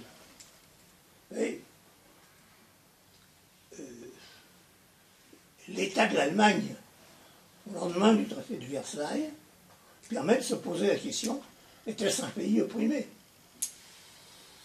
Était-ce un pays qui, du même coup, rentrait dans la catégorie historique? Il y avait des pays coloniaux ou semi-coloniaux. Enfin, vous savez, la même question s'est posée pour la France. L'état de Vichy. Et pourtant, je pense qu'à juste titre, ceux qui, dans le mouvement ouvrier, en particulier les trotskistes, ont soutenu que le gouvernement de Vichy, même s'il ne survivait que grâce aux baïonnettes nazies, était un gouvernement impérialiste. Et que de ce point de vue, la nature du capitalisme français, et donc des enjeux de la lutte des classes en France, à travers le combat mené en occupation, restait celui de la révolution italienne, avait raison. Et à mon avis, la même chose vaut pour l'Allemagne. Ma seconde remarque à propos de la question nationale, c'est ces références à l'espace germanophone. Parce que on a tendance à ne voir ça aujourd'hui qu'à partir de l'hitlérisme, de l'Anschluss et de la Seconde Guerre mondiale. Mais non. L'Allemagne s'est formée comme une nation bourgeoise dans les conditions que l'on sait, d'abord par la volonté d'unification des différentes parties du territoire où on parlait allemand. Et ça, vous n'y voulez rien, ça englobait l'Autriche. Bon. Qui était dans une situation particulière, puisque l'Autriche était en même temps le cœur d'un empire, qui, lui, est tombé alors sous une emprise d'oppression directe sur d'autres peuples. Et au moment de l'explosion de l'Empire, il y avait un courant à l'intérieur du mouvement ouvrier autrichien, qui n'était pas le plus réactionnaire, qui posait la question de réunifier, que tu vois, la Hongrie devenait indépendante, etc., mais tous les germanophones de l'ancien empire austro-hongrois devaient se retrouver dans la même unité territoriale et étatique que les Allemands de l'Empire. Et donc je pense qu'on a raison que c'est des questions complexes, hein, qu'il faut discuter sereinement. Bon, une anecdote en passant. À propos de Benoît Méchain, bon. Je crois que tu m'en avais parlé aussi. C'était un nazi français, ça se un nazi, un peu. Je l'ai dit, idéologiquement et pratiquement, qui a été ambassadeur de Vichy en Turquie. Mais le livre de Benoît Méchain était utilisé pendant la guerre par l'organisation trotskiste illégale comme moyen de formation de ses militants sur l'Allemagne. Parce que bien sûr, on va se procurer des livres de bruit qui n'avaient pas été écrits, et encore moins les textes internationaux communistes. Par contre, dans n'importe quelle bonne librairie, vous pouvez acheter le livre de Benoît Méchain, qui, à condition de lire avec un œil critique, avait l'avantage de présenter plein de faits. Bon, moi je conclurai simplement en disant que deux choses. La première, que j'espère que Jean Humain continuera, c'est-à-dire que le problème n'est pas tant d'avoir tout réglé d'un coup, et qu'il faudrait en effet reprendre les questions dans leur ensemble, comme la question de l'ostromarxisme. Et également porter un regard nouveau peut-être sur ce qui s'est passé en octobre 23. Oui. Et ma seconde conclusion, c'est que tout ça a un rapport direct avec ce qui se passe sous nos yeux. On retrouve sous une forme nouvelle et la question nationale et l'histoire quel est le caractère d'une guerre, ce qui est seulement défini par le fait que certains petits peuples, la Belgique et la Serbie en 1914, d'autres aujourd'hui en sont les victimes, ou par le lien de cette guerre avec les projets généraux de l'impérialisme et de l'offensive d'ensemble contre la classe ouvrière. Charles. Oui, dans ma culture léniniste, communiste, non, la question essentielle qui est abordée d'ailleurs dans le livre de Gonfrey à maintes reprises, c'est celle de l'importance de l'année 23. Alors tu en as parlé, mais pour moi ça reste effectivement la vraie tragédie de la révolution allemande, c'est, je veux dire, l'échec de la possibilité de prise du pouvoir en 23. Et ceci fait référence effectivement à toute l'histoire antérieure et aussi au contexte international. On ne va pas développer, mais il me semble qu'entre 1918 et 1923, la situation d'Europe reste extrêmement troublée, extrêmement agitée. Même s'il y a une stabilisation économique, je ne sais plus exactement à quelle date on la situe, mais au début des années 20, bien entendu, les choses ne sont pas, comment dirais-je, synchrones du point de vue économique et politique, mais on ferme la parenthèse. La question de 23, c'est la question, pour moi, la question du parti, de la formation du parti. Parce qu'en 23, le parti, et ça tu l'exposes, le Parti communiste allemand était un parti très puissant, qui avait surmonté, du point de vue de son organisation, au moins, je veux dire, les coups terribles qui lui avaient été portés à sa naissance en 1919. Donc, cette question du parti, elle renvoie y compris au débat à l'intérieur de l'internationale communiste, du rôle de Radek, Staline, une série de gens dans la prise de décision 23, mais bien avant, il y a la question de quel parti. Or, on dit souvent, finalement, l'échec du Parti communiste, c'est que Rosa Luxembourg n'avait pas compris, comme les bolcheviks, la nécessité de se séparer des réformistes, des opportunistes sociaux-démocrates. C'est une question qui peut être longuement débattue. Je me souviens que Jean-Jacques nous exposait que Rosa Luxembourg, dans son propre parti, la SDKPIL, appliquait, je veux dire, une discipline politique et organisationnelle qui n'avait rien à envier à celle du Parti bolchevique. Bon, il faut en parler. Donc ce n'est pas la question essentielle du centralisme démocratique, c'est beaucoup plus profond. C'est une question politique. Et je pense que Rosa, elle a hésité, effectivement, longuement, à se séparer de la social-démocratie. Je ne vais pas plus loin. Deuxième truc, tu n'as pas parlé d'une chose qui est quand même assez énorme, c'est, si tu en as parlé, parce que c'est trop visible, c'est l'écrasement de la révolution hongroise. Alors je dirais qu'une seule chose, moi j'ai retenu une chose, c'est qu'il y a un congrès de l'internationale communiste où Lénine n'a pas arrêté de dire il ne faut pas répéter les bêtises de Béla Kun. Or la question c'était quoi? C'était le front unique réalisé entre le parti Béla Kun et la social-démocratie. Or je ne développe pas, mais ça renvoie aussi à cette question du parti. Donc je pense que ces questions sont extrêmement importantes, des questions politiques. Les questions politiques. La question des conseils, les conseils, excuse-moi, mais c'est une variante d'anarchisme.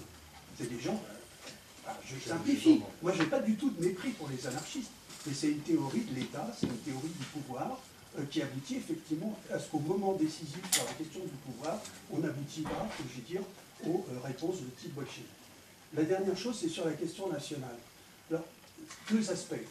Moi, quand j'étais au lycée, on m'apprenait y compris que les marins polonais et alsaciens s'étaient soulevés en 1918, ils avaient donné comment dirais-je, le signal de la révolution allemande. Alors moi, en tant qu'Alsacien, j'étais vachement fier.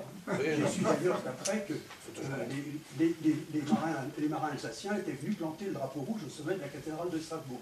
Ce qui veut dire que, à la fois, il y avait la question de l'Alsace comme partie opprimée du Reich.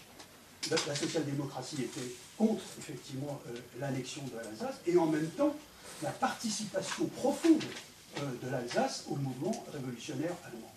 Et les Polonais, c'est un plan un peu différent. Bien. Sur ce que tu disais sur la question de l'oppression nationale de l'Allemagne avec plusieurs guillemets, moi je pense qu'il faut dire quand même une chose, c'est que l'Allemagne en tant qu'État bourgeois, moderne, unifié, ça date de 1871, de la proclamation du Deuxième Reich.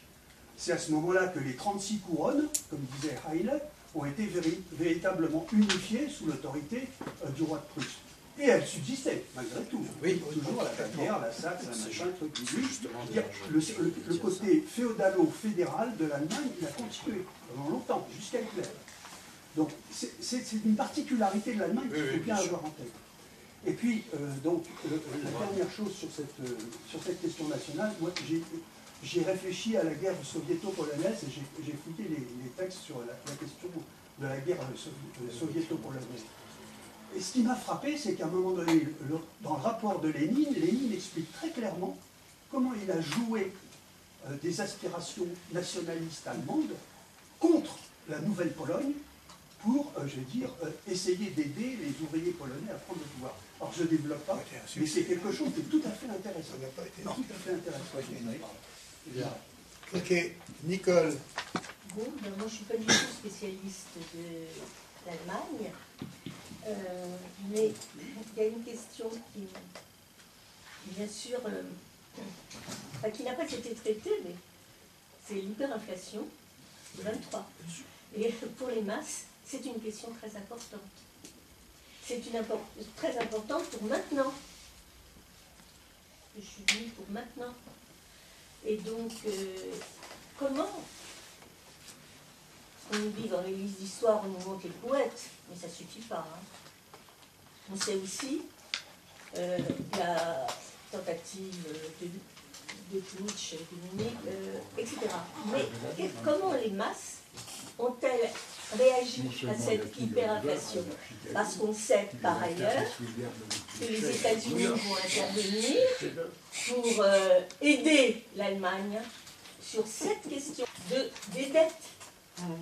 Et je crois que si on ne voit pas cette dimension, il nous échappe une grosse partie de la situation qui fait qu'on était dans les lendemains d'une guerre impérialiste et nous sommes de nouveau confrontés à des plus de turbulences du même ordre.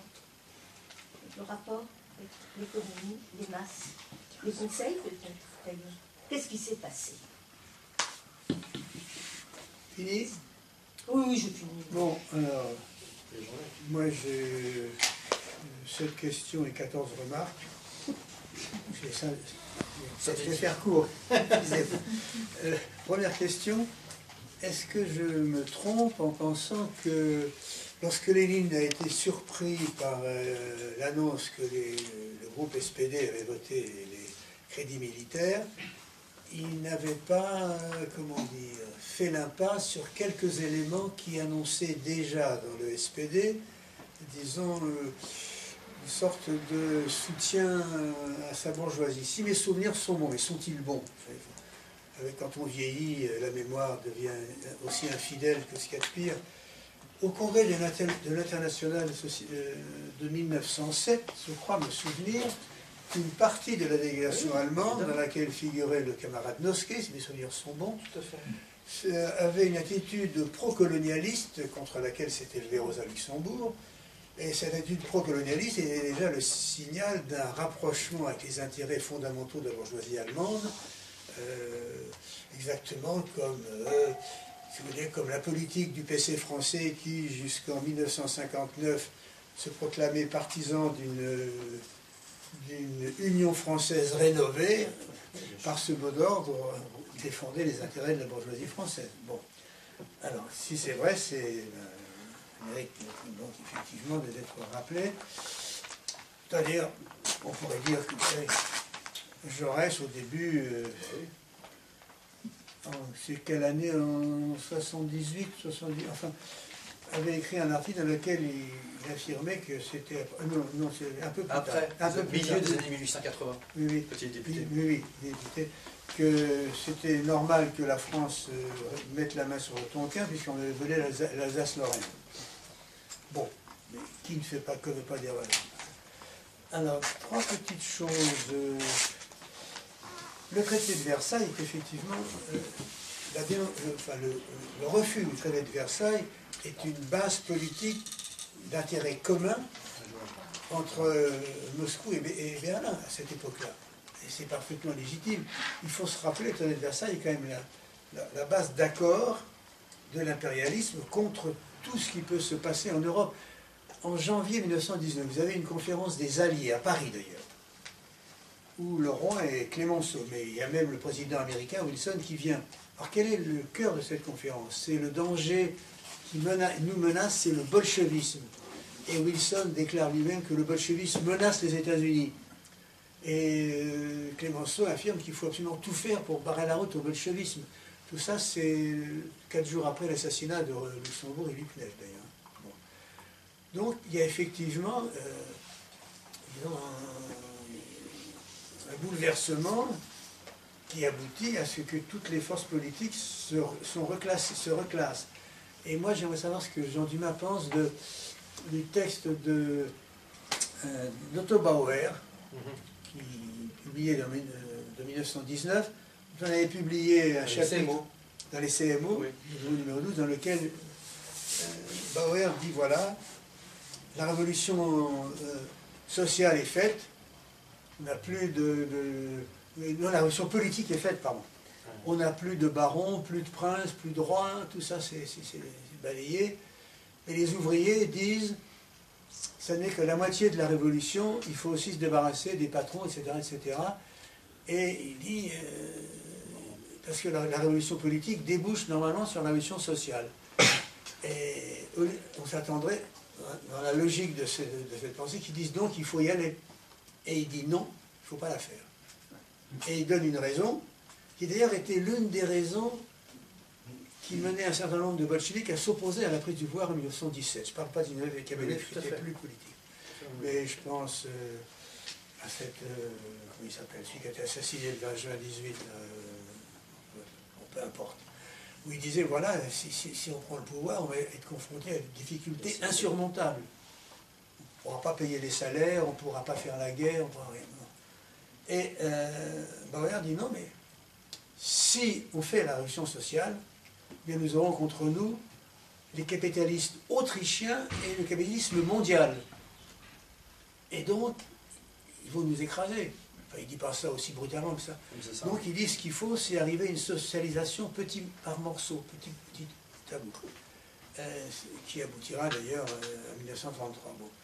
Donc, est-ce qu'il y a dans la social-démocratie allemande des gens qui pensent la même chose? Car ce qu'écrit là Bauer, c'est pas idiot, il pose un problème réel. Oui. Bon. Deux petites remarques.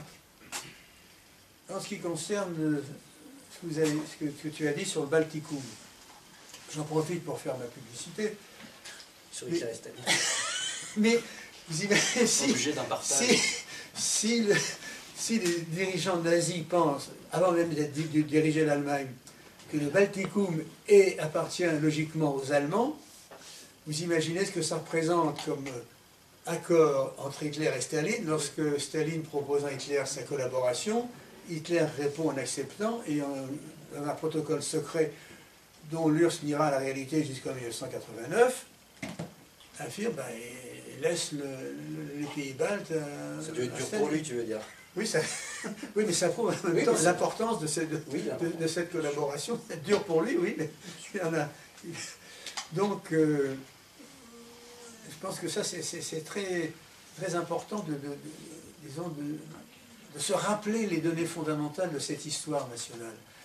Et pour terminer, moi je pense que Béla Kun, j'arrive pas très bien à comprendre comment Lénine a pu laisser Béla Kun jouer un tel rôle dans l'international communiste. Car quand vous lisez, c'est dans le numéro 82 des Cahiers Nouveaux Ouvriers, il y en a encore un au fond là, c'est sur la révolution hongroise. Et quand vous lisez les déclarations de Béla Kun, ça fait froid dans le dos. Hein, c'est déjà... D'abord, Béla Kun est devenu communiste quand? Comment? Quand il était soldat prisonnier en URSS. Donc avec un groupe... Russie, oui, enfin Russie bien sûr. Puis, le Parti communiste hongrois était un parti de soldats faits prisonniers qui sont rentrés en Hongrie, où là ils sont tombés dans un mouvement ouvrier qui était entièrement contrôlé par la social-démocratie.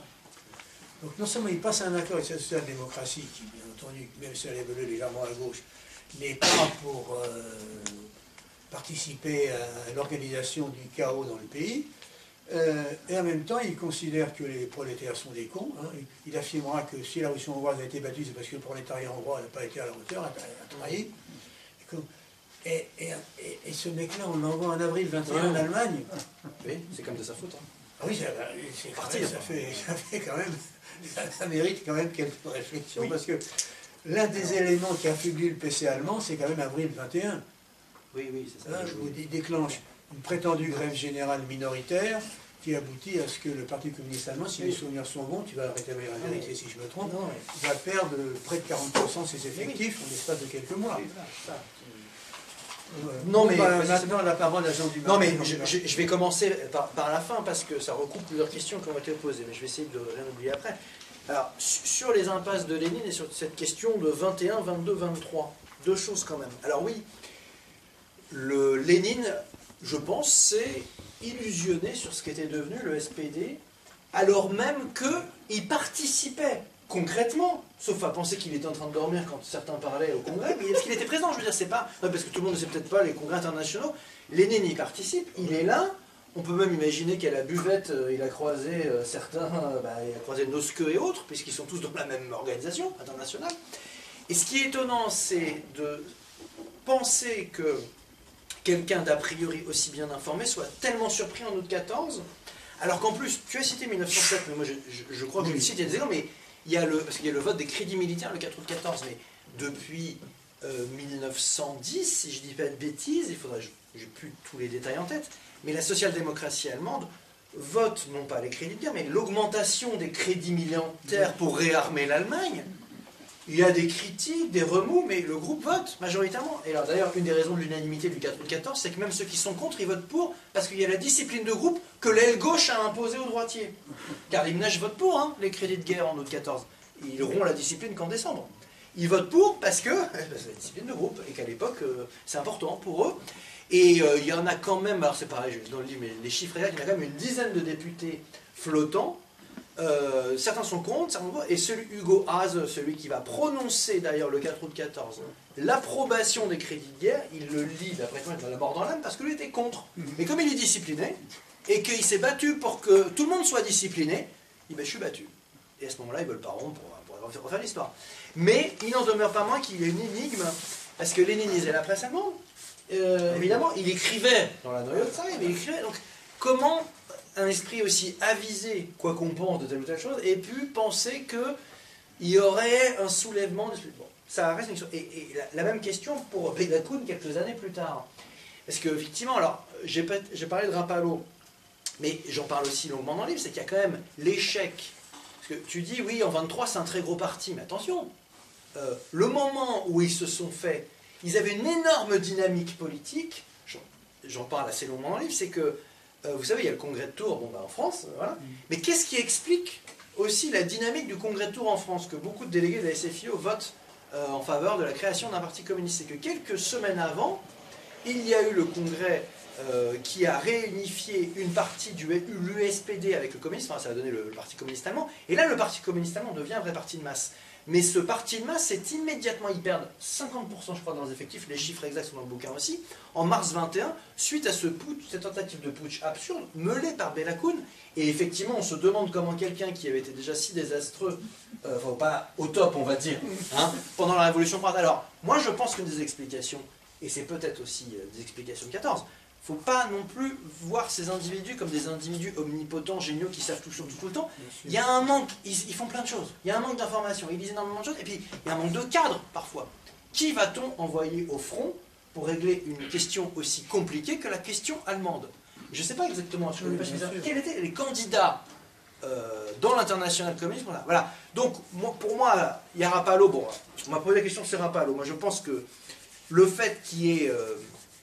comment dirais-je, une entrée en ligne de compte de rapports diplomatiques entre la République de Weimar et la Russie soviétique, aussi tactique soit-elle, cette mesure marque quand même, je maintiens, je pense, un tournant parce que ça n'implique pas les mêmes considérations quand vous avez des rapports diplomatiques avec un pays que quand vous n'avez pas de reconnaissance réciproque. Et par ailleurs, c'est quand même quelques mois l'entrée en négociation après mars 21 qui marque une rupture. Et encore une fois, c'est pas qu'un échec de la révolution puis on recommence en 23. Ils ont perdu énormément de gens qu'ils ne retrouveront jamais pour partie. Certains réintègrent la social-démocratie, la mort dans l'âme aussi, parce qu'ils pensent que le KPD est contrôlé par l'internationale communiste qui elle-même a fait un échec majeur. Mais bon, enfin, je crois que c'est important de voir ça. Mais effectivement, sur le choix de Lénine et de la direction bolchevique de manière générale, il y a peut-être, encore une fois, je ne sais pas moi d'ailleurs, qui étaient les candidats alternatifs à part Belakoun qui aurait pu faire ça à ce moment-là. Il faudrait connaître toute la direction internationale. Je connais un peu bien sûr, mais peut-être pas suffisamment dans le détail. Alors, je reprends maintenant dans l'ordre. Et donc, pour reprendre la question de la Baltique, oui, c'est une question évidemment centrale. Et oui, sur la peur de la révolution, je n'ai pas insisté trop à l'oral là-dessus, c'est des choix pour tenir les minutes là, vraiment, parce que j'ai essayé de faire un chapitre en tant que tel, j'ai pas essayé, je l'ai même fait, je ne sais pas si j'ai réussi, c'est un autre problème, sur la russophobie. Alors évidemment, j'ai sorti ça à la rentrée 22, donc la russophobie, il faut faire attention à ce qu'on dit. Et il n'en demeure pas moins que quand vous vous plongez vraiment dans la presse, ça aussi, bon, je connaissais bien sûr, mais quand vous vous plongez vraiment dedans, la détestation de la Russie, vue d'Allemagne, bien sûr, il y a eu la guerre, je suis au courant, il y a la révolution, mais quelque chose d'extrêmement ancré, y compris dans des franges entières du mouvement ouvrier depuis le 19e siècle, et d'ailleurs Marx au départ n'était pas totalement étranger à ça, même s'il a évolué à la fin de ses jours, c'est le pays de la barbarie, du despotisme. Tout ça peut paraître évident, mais c'est extrêmement ancré, c'est véhiculé par les manuels scolaires en Allemagne depuis des décennies, etc. Donc le fait que la révolution ait lieu en Russie, c'est pas uniquement que c'est juste à côté, c'est que c'est les sauvages et les barbares qui font la révolution en plus. Ça permet à la propagande allemande d'instrumentaliser ça. Je cite quelques propos particulièrement délicieux sur la révolution kirghize, orientale. Mais il y a même des récits délirants propagés par la presse qui nous feront sourire aujourd'hui. Évidemment, c'est un livre donc pour distraire le lecteur de temps en temps, mais là où c'est pas du tout distrayant, c'est qu'à l'époque, ça apparaît vraiment comme quelque chose de particulièrement horrible, la Russie. Et vous avez même des témoignages, des brochures de l'armée allemande sur des corps donc, de civils morts ou de militaires, je ne sais plus exactement, et ils regardent, ils disent on a retourné le cadavre, on a vu que c'était un Kirghize, donc ça voulait dire que la Russie avait envoyé ses espions pour manœuvrer contre nous, et maintenant c'est les bolcheviks qui font ça. Alors, c'est totalement délirant, mais c'est des brochures, j'en ai retrouvé dans certaines archives allemandes, c'est un collègue qui m'a aidé à trouver ça, c'est diffusé à des centaines de milliers d'exemplaires, et il faut voir que les gens ont perdu un bras, un œil, un cousin, un frère et tout pendant la guerre, ils sont traumatisés, et on leur balance une propagande sur la Russie, qui est extrêmement violente pendant la Première Guerre mondiale, indépendamment de la révolution russe, mais on vous dit, en plus, il y a une révolution, il y a des malades mentaux, et évidemment, je ne l'ai pas suffisamment dit, mais il y a l'antisémitisme qui se double avec ça. Les juifs à la tête du parti bolchevique, tout ça est matraqué en permanence. Le judéo-bolchevisme, c'est une invention, c'est un terme allemand, mais ça vient d'une partie des Russes blancs qui sont arrivés en Allemagne après la prise du pouvoir des bolcheviks et qui ont répandu le terme de manière massive. Donc tout ça, effectivement, est important. Et dans la dynamique révolution contre révolution, l'obsession anti-russe est très présente. Ensuite, Rapallo, donc bon, du coup j'ai déjà un peu répondu. Sur l'Autriche, ce que tu demandes Patrick, sur mais bon finalement il y a eu beaucoup de campagnes, est-ce que c'était si important, etc. Alors, François a déjà en partie répondu, mais il faut bien savoir, j'ai fait une allusion aussi trop rapide à l'Anschluss, que beaucoup de gens dans le mouvement, quand vous dites le mouvement ouvrier allemand, aujourd'hui, ça va à peu près parce que les frontières sont fixées, si je puis dire. Mais en fait, même le mot allemand même, dans le mouvement ouvrier, dans les congrès internationaux par exemple, il va de soi, y compris pour un certain nombre de gens non allemands, que de toute manière, il y a un grand espace centre-européen où, parce qu'il y a un problème dans le mouvement ouvrier, c'est quelle langue les prolétaires doivent-ils parler pour qu'ils communiquent entre eux. Parce que le congrès international, les traducteurs simultanés, ça n'existe pas encore. Hein. Donc c'est des types, quand je reste parle, arrête-toi, je traduis en allemand, etc. Bon, donc il y a ça. Donc, y a et donc, en gros, bon, bah voilà, la plupart des gens considèrent que la langue du mouvement ouvrier, ça doit être l'allemand, la langue véhiculaire. Il y a des tentatives avec les espérantistes, mais ça ne marche pas, donc personne ne parle, du coup, donc personne ne comprend rien, donc malheureusement, ils laissent tomber. Voilà. Donc ils disent, par facilité, ça sera l'allemand. Et donc, le problème de l'Allemagne, quelqu'un a appelé le Reich, Bismarck, etc. Mais c'est un traumatisme, la création du Reich. pas que pour des raisons de courant politique en 1871. C'est la séparation avec le reste du peuple allemand. Quand vous dites ça à un Autrichien aujourd'hui, il ne va pas être content. Mais à l'époque, je prends juste un exemple parce que bon, j'ai fait pas mal de choses là-dessus avant sur la question nationale. Le congrès d'Eisenach, 1869, qui est le congrès, le premier parti marxiste, entre guillemets, en terre allemande. Alors je me suis coltiné, là je peux vous dire, tout le congrès, tous les comptes rendus, etc. Il y a une discussion, camarades, quelle est notre capitale? Alors ils discutent. Hein. Ah bah oui. C'est quoi la capitale de l'Allemagne en 1869? Ah bah c'est Berlin. Bah, allez dire ça à des Allemands du Sud. Et il y a un débat sur quelle est dans l'histoire allemande, alors il y en a qui sortent l'histoire des révoltes, etc., plus ou moins bien argumenté, mais par exemple, il y a un moment du congrès, je l'avais restitué dans un livre précédent sur la gauche et la nation, oui, et certains s'arrêtent, disent, mais attendez, c'est Vienne, ça va être Vienne la capitale, puisque c'est plus facile, il y a des questions de déplacement à l'époque, donc c'est absolument pas réglé, et donc il y a effectivement, on est en 69, il y a par exemple le vieux Liebknecht, qui n'est pas si vieux, mais qui est plutôt jeune déjà à l'époque, et bien qui dit, 1848, moi j'ai été combattant sur les barricades, l'Allemagne, ça intègre toute cette partie-là, et donc, il peut se discuter d'avoir un monde, mais c'est pas du tout centré sur la Prusse. Le fait que l'Allemagne soit unifiée autour de la Prusse en 71, c'est une mauvaise nouvelle politique pour le mouvement ouvrier, parce qu'en plus, ils sont plus répressifs que les Allemands du Sud, etc. Donc, bref, tout ça est présent et pas réglé, et jusqu'en 1933, la social-démocratie autrichienne appellera à terme réunifier l'Allemagne et l'Autriche. Et d'ailleurs, tu as parlé de traité, je vais noter au passage, du Versailles. Il y a un traité dont je ne vous ai pas parlé. Mais quelques mois, qui est moins important pour nous, parce que non, Versailles, et le traité de Saint-Germain-en-Laye, quelques mois après Versailles. Ah oui. Eh oui. Clemenceau et les autres dirigeants ouest-européens sont intervenus pour empêcher les Autrichiens de se rattacher à l'Allemagne, pour des raisons simples, il ne faut pas reconstituer la puissance allemande. Et ça a été extrêmement mal vécu par beaucoup d'Autrichiens qui se définissent en allemand, ça s'appelle les Deutsch Österreich, c'est-à-dire on est des Allemands d'Autriche. On veut à terme. Et Otto Bauer est pour l'Anschluss. Il pense qu'il faut faire une grande république. Alors tout ça, évidemment, quand on connaît la suite de l'histoire, l'Anschluss, mais dans le mouvement ouvrier, c'était très présent, et il y a cette question-là. Donc, et pour répondre en même temps à d'autres questions, pour ne pas être trop long, mais si vous voulez, dans un certain nombre de mouvements ouvriers, selon le lieu où vous êtes, la période dans laquelle vous êtes, la question nationale a plus ou moins d'importance. Elle a toujours une importance. Mais elle n'a pas la même intensité d'importance. Et là, au lendemain de la Première Guerre, entre la Baltique, ce qu'on a dit, etc., cette histoire austro-allemande, c'est vraiment très présent. Bien. Donc, l'Autriche est toute petite à partir de 1919. Et tu me dis, Patrick, tu as raison, les campagnes sont plutôt réactionnaires. Alors attention, parce qu'il y a d'autres villes ouvrières, il y a Linz, il y a Graz. D'ailleurs, les camps de concentration nazis seront organisés à proximité de ces villes, parce que c'est là où il y avait plus de cadres du mouvement ouvrier, il ne faut jamais l'oublier. Pas les camps d'extermination, mais les camps d'internement. C'est pas pareil, désolé, les camps d'internement entre 1933 et 1934 sont géographiquement organisés pour être proches des grandes villes ouvrières, pour pouvoir les emmener plus rapidement. D'accord Dachau, Munich, c'est parce que Munich, c'est militaire, je suis au courant, mais c'est aussi la ville des conseils ouvriers, etc. C'est une des villes les plus dynamiques, etc. Donc ça c'est très important.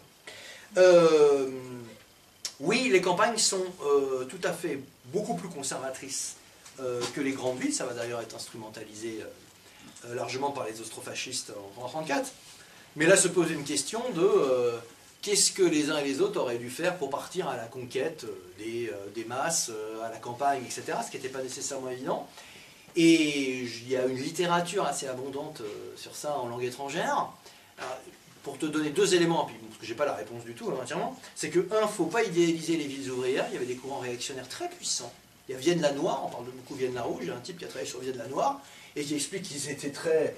Le maire de Vienne, je connais que lui, avant la Première Guerre mondiale, Le Goer était un des grands, si je dis antisémites, à la tête d'une grande ville européenne, et était quelqu'un qui a été très admiré ensuite par les nazis. Comme vous savez, en plus Hitler était autrichien, donc ça facilite, si j'ose dire, les modèles. Mais je pense que, par rapport à ce que nous disions dans un tout autre contexte par rapport au bolchevique, il y a la question des cadres. Tous les cadres du mouvement ouvrier étaient absorbés par Jérémienne. Ils avaient gagné les élections, ils étaient complètement bouffés par ça. J'en parle un peu dans le bouquin, mais une des raisons pour lesquelles Vienne-la-Rouge, c'est un peu les inventeurs du logement social, bon, c'est des sociodémocrates, disons, avancés par rapport à la moyenne européenne, même Blum, tout ça, les socialistes français, ils vont, ils trouvent ça pas mal, ils regardent. Voilà.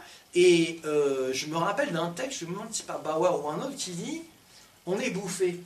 Parce qu'en fait, on est puissant, mais il faut gérer une capitale. Parce que Vienne, c'est la capitale d'un immense empire. Sauf que c'est d'un petit pays, mais sauf que bon, il y a des habitants partout. Et donc, ils n'ont plus d'espace pour faire autre chose que de gérer cette ville. Et vous avez d'ailleurs les Noirs, entre guillemets, les austrofascistes qui sont à Vienne, le savent très bien et ils disent on attend, on le laisse gérer, et puis nous, après, au premier truc, et voilà. Donc, ça te donne peut-être quelques éléments de réponse. Sachant que, puisqu'on parlait de la question nationale, il y a le problème des minorités nationales. Il y a 10 minorités nationales dans la petite Autriche, pour partie des populations issues de l'Ancien Empire, donc tout ça aussi joue un rôle important. Et il y a les Russes, en nombre non négligeable à Vienne, beaucoup moins qu'à Berlin, mais quand même. Et on peut instrumentaliser, regardez, Vienne la Rouge est tenue par les sociodémocrates, et d'ailleurs ils sont de mèche avec les Russes et les communistes hongrois qui sont réfugiés à Vienne, pour beaucoup. Pensez à Lukács, Histoire et conscience de classe, il l'écrit en 23 justement, depuis Vienne. Ils ont été accueillis, et la réaction dit, regardez, ils font des campagnes entières, disant, ils accueillent les rouges de Hongrie. Et il y en a beaucoup, il y en a par milliers, des Hongrois qui ont fui. Donc tout ça est présent et important. Sur les conseils ouvriers, oui, bien sûr, après la Deuxième Guerre mondiale, notamment à partir de 1956 et de la Révolution en 1956, il y a eu toute une série d'auteurs, dont Castoriadis, qui ont remis cette question des conseils au centre. Alors, sur le mythe des conseils, etc. Bon, pour en parler longuement, mais je vais être rapide. Disons pour moi, il y a deux écueils avec les conseils ouvriers. Il y a ceux qui font comme si c'était juste, ce que je disais au départ, des instruments de gestion, parce que l'État et l'armée sont effondrés, donc les gens se sont réunis pour faire tourner la boutique, en gros, voilà. Et il y a ceux qui les idéalisent, qui effectivement sont plutôt les courants conseillistes, etc. Alors cela étant, Pankow, Goethe, etc., j'essaye de prendre des principaux dans le livre, en fait, ce qu'on appelle conseillisme, il y a une grande variété de gens là-dedans. Il y a ceux qui pensent ni parlement, ni syndicat, ni parti, et puis tu as ceux qui sont sur une complémentarité entre conseil, parlementarisme. Tu as même des plans parfois un peu ubuesques, mais très échafaudés sur des questions de planification économique, en disant que ça va partir des conseils ouvriers. Il y en a qui font des pyramides, même concrètes. Puis il y a quelqu'un qui s'appelle Otto Neurath. Vous savez, Otto Neurath, c'est celui qui a inventé, c'est un Autrichien qui a inventé les isotypes, dont on en a partout maintenant, les pictogrammes. Hein. Il a inventé ça dans Vienne dans les années 20. Et en fait, sa première inspiration, c'est dans un conseil ouvrier à Munich, où il est conseiller économique. Et donc, ils essaient d'échafauder des choses. Et par exemple, vous avez des plans institutionnels. Je schématise, mais en gros, certains disent il faut abattre les chambres, l'équivalent en France du Sénat. Il faut mettre un parlement, entre guillemets bourgeois, mais qui soit sous contrôle d'une sorte de comité des conseils nationaux qui permettrait de réajuster le parlementarisme. Vous voyez, donc le Parlement actuel deviendrait le Sénat, et le Sénat actuel deviendrait le Parlement, et le Parlement serait transformé en Conseil rural. Tout ça est plus ou moins heureux, si vous voulez, mais c'est assez riche, parce que ce que tu disais d'Otto Bauer, on peut être en désaccord, mais il se pose des questions sur la planification par secteur, de la guerre civile, etc. Donc effectivement, c'est parfois un peu codé, toute leur discussion, il faut remettre dans le contexte, mais c'est un véritable intérêt. Et donc effectivement, la discussion sur les conseils ouvriers, ce n'est pas une discussion entre conseillistes ou avec les communistes. Vous avez les sociodémocrates les plus à gauche, notamment les austro-marxistes, etc. Certains considèrent que les conseils ouvriers ont une place complémentaire au parlementarisme, pourrait-on dire. Donc ça, c'est pas inintéressant. Alors tu as parlé de la planification, j'en ai pas suffisamment parlé. Il y a des commissions de planification qui ont complètement échoué. Mais au départ, les sociodémocrates les plus à gauche ont appuyé cette idée qu'il fallait planifier, socialiser des secteurs entiers de l'économie. Il y a des campagnes pour la planification, d'ailleurs, qui sont lancées au départ. Alors, pour être pas trop long, donc oui, je disais en aparté à Jean-Jacques que vous allez finir par acheter le livre de Benoît Méchain sur la Révolution allemande plutôt que le mien, si ça continue, mais écoutez, c'est pas contradictoire. Non, mais ce qui est intéressant... Tu as aussi acheté son livre sur Frédéric II. Ah oui, de Hohenstaufen, qui est très bien. Très bon biographe, hein, Benoît Méchain, oui. Et alors, Benoît Méchain est effectivement recommandé par plusieurs personnes, et je crois, c'est dans la préface que fait je sais plus qui, l'édition la plus récente, que De Gaulle, au lendemain de la Seconde Guerre mondiale, qui évidemment ne menait pas en avant Benoît Méchain, pour des raisons politiques évidentes, mais disait que pour comprendre le fonctionnement d'une armée de manière générale, il fallait lire l'histoire de l'armée allemande de Benoît Méchain. Il paraît même, j'ai lu de la littérature secondaire, que dans les écoles de formation de l'état-major français après la Seconde Guerre mondiale, évidemment, c'était un peu caché, mais bon, surtout, vous ne dites pas que vous lisez ça, parce que c'était vraiment un collabo plus en plus. Hein, donc, mais que ça restait d'excellents manuels militaires et qu'il fallait lire ça, et De Gaulle lui-même avait été beaucoup inspiré par là. Bon, en plus, De Gaulle avait des sympathies plutôt d'extrême droite à l'origine, donc ça ne devait pas beaucoup le déranger, mais c'est symptomatique d'une trajectoire au-delà de ses bio. Et effectivement, il a été en Turquie ambassadeur, et il a écrit une biographie d'Atatürk, du coup, aussi, parmi ses multiples projets passionnants. J'ai pas tout lu, hein, quand même. Sur le projet colonial, je reviens un peu en arrière, Patrick. Oui, Chapoutot parle pas trop de ça, et il parle surtout du Lebensraum, de l'Europe occidentale, enfin, l'espace européen, puis en plus, encore une fois, Hitler un Autrichien, donc le côté la Grande Allemagne.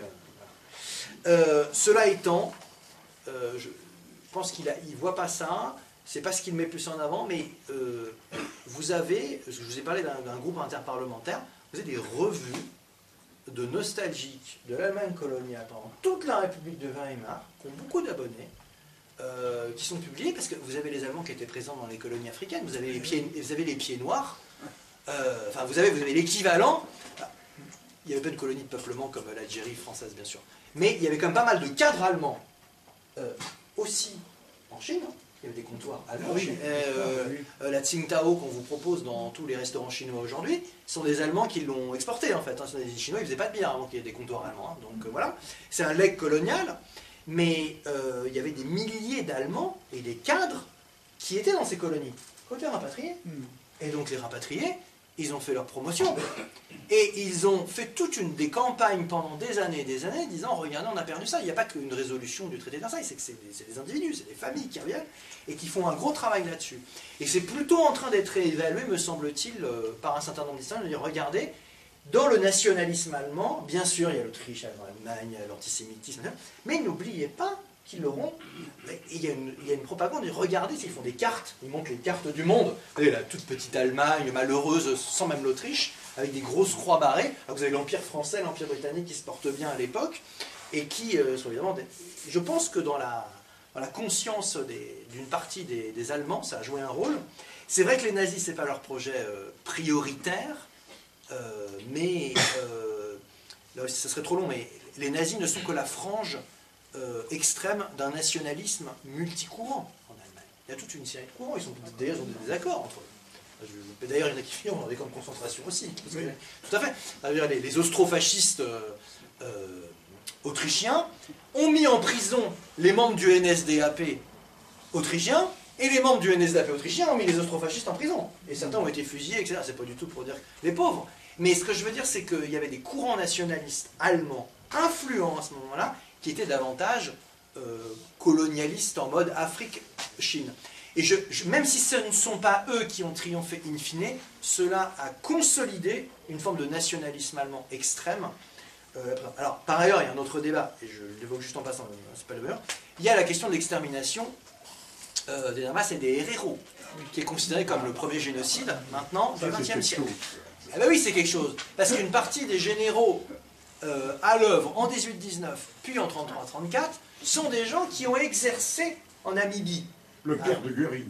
Exactement. Alors, certains historiens disent, il y a quelques trajectoires, mais ce n'est pas... Bon, je ne suis pas suffisamment compétent. Ce qui est certain, c'est que cette génocide ou extermination de masse de la population est tout à fait là, présente, justifiée, il y a un ordre d'extermination.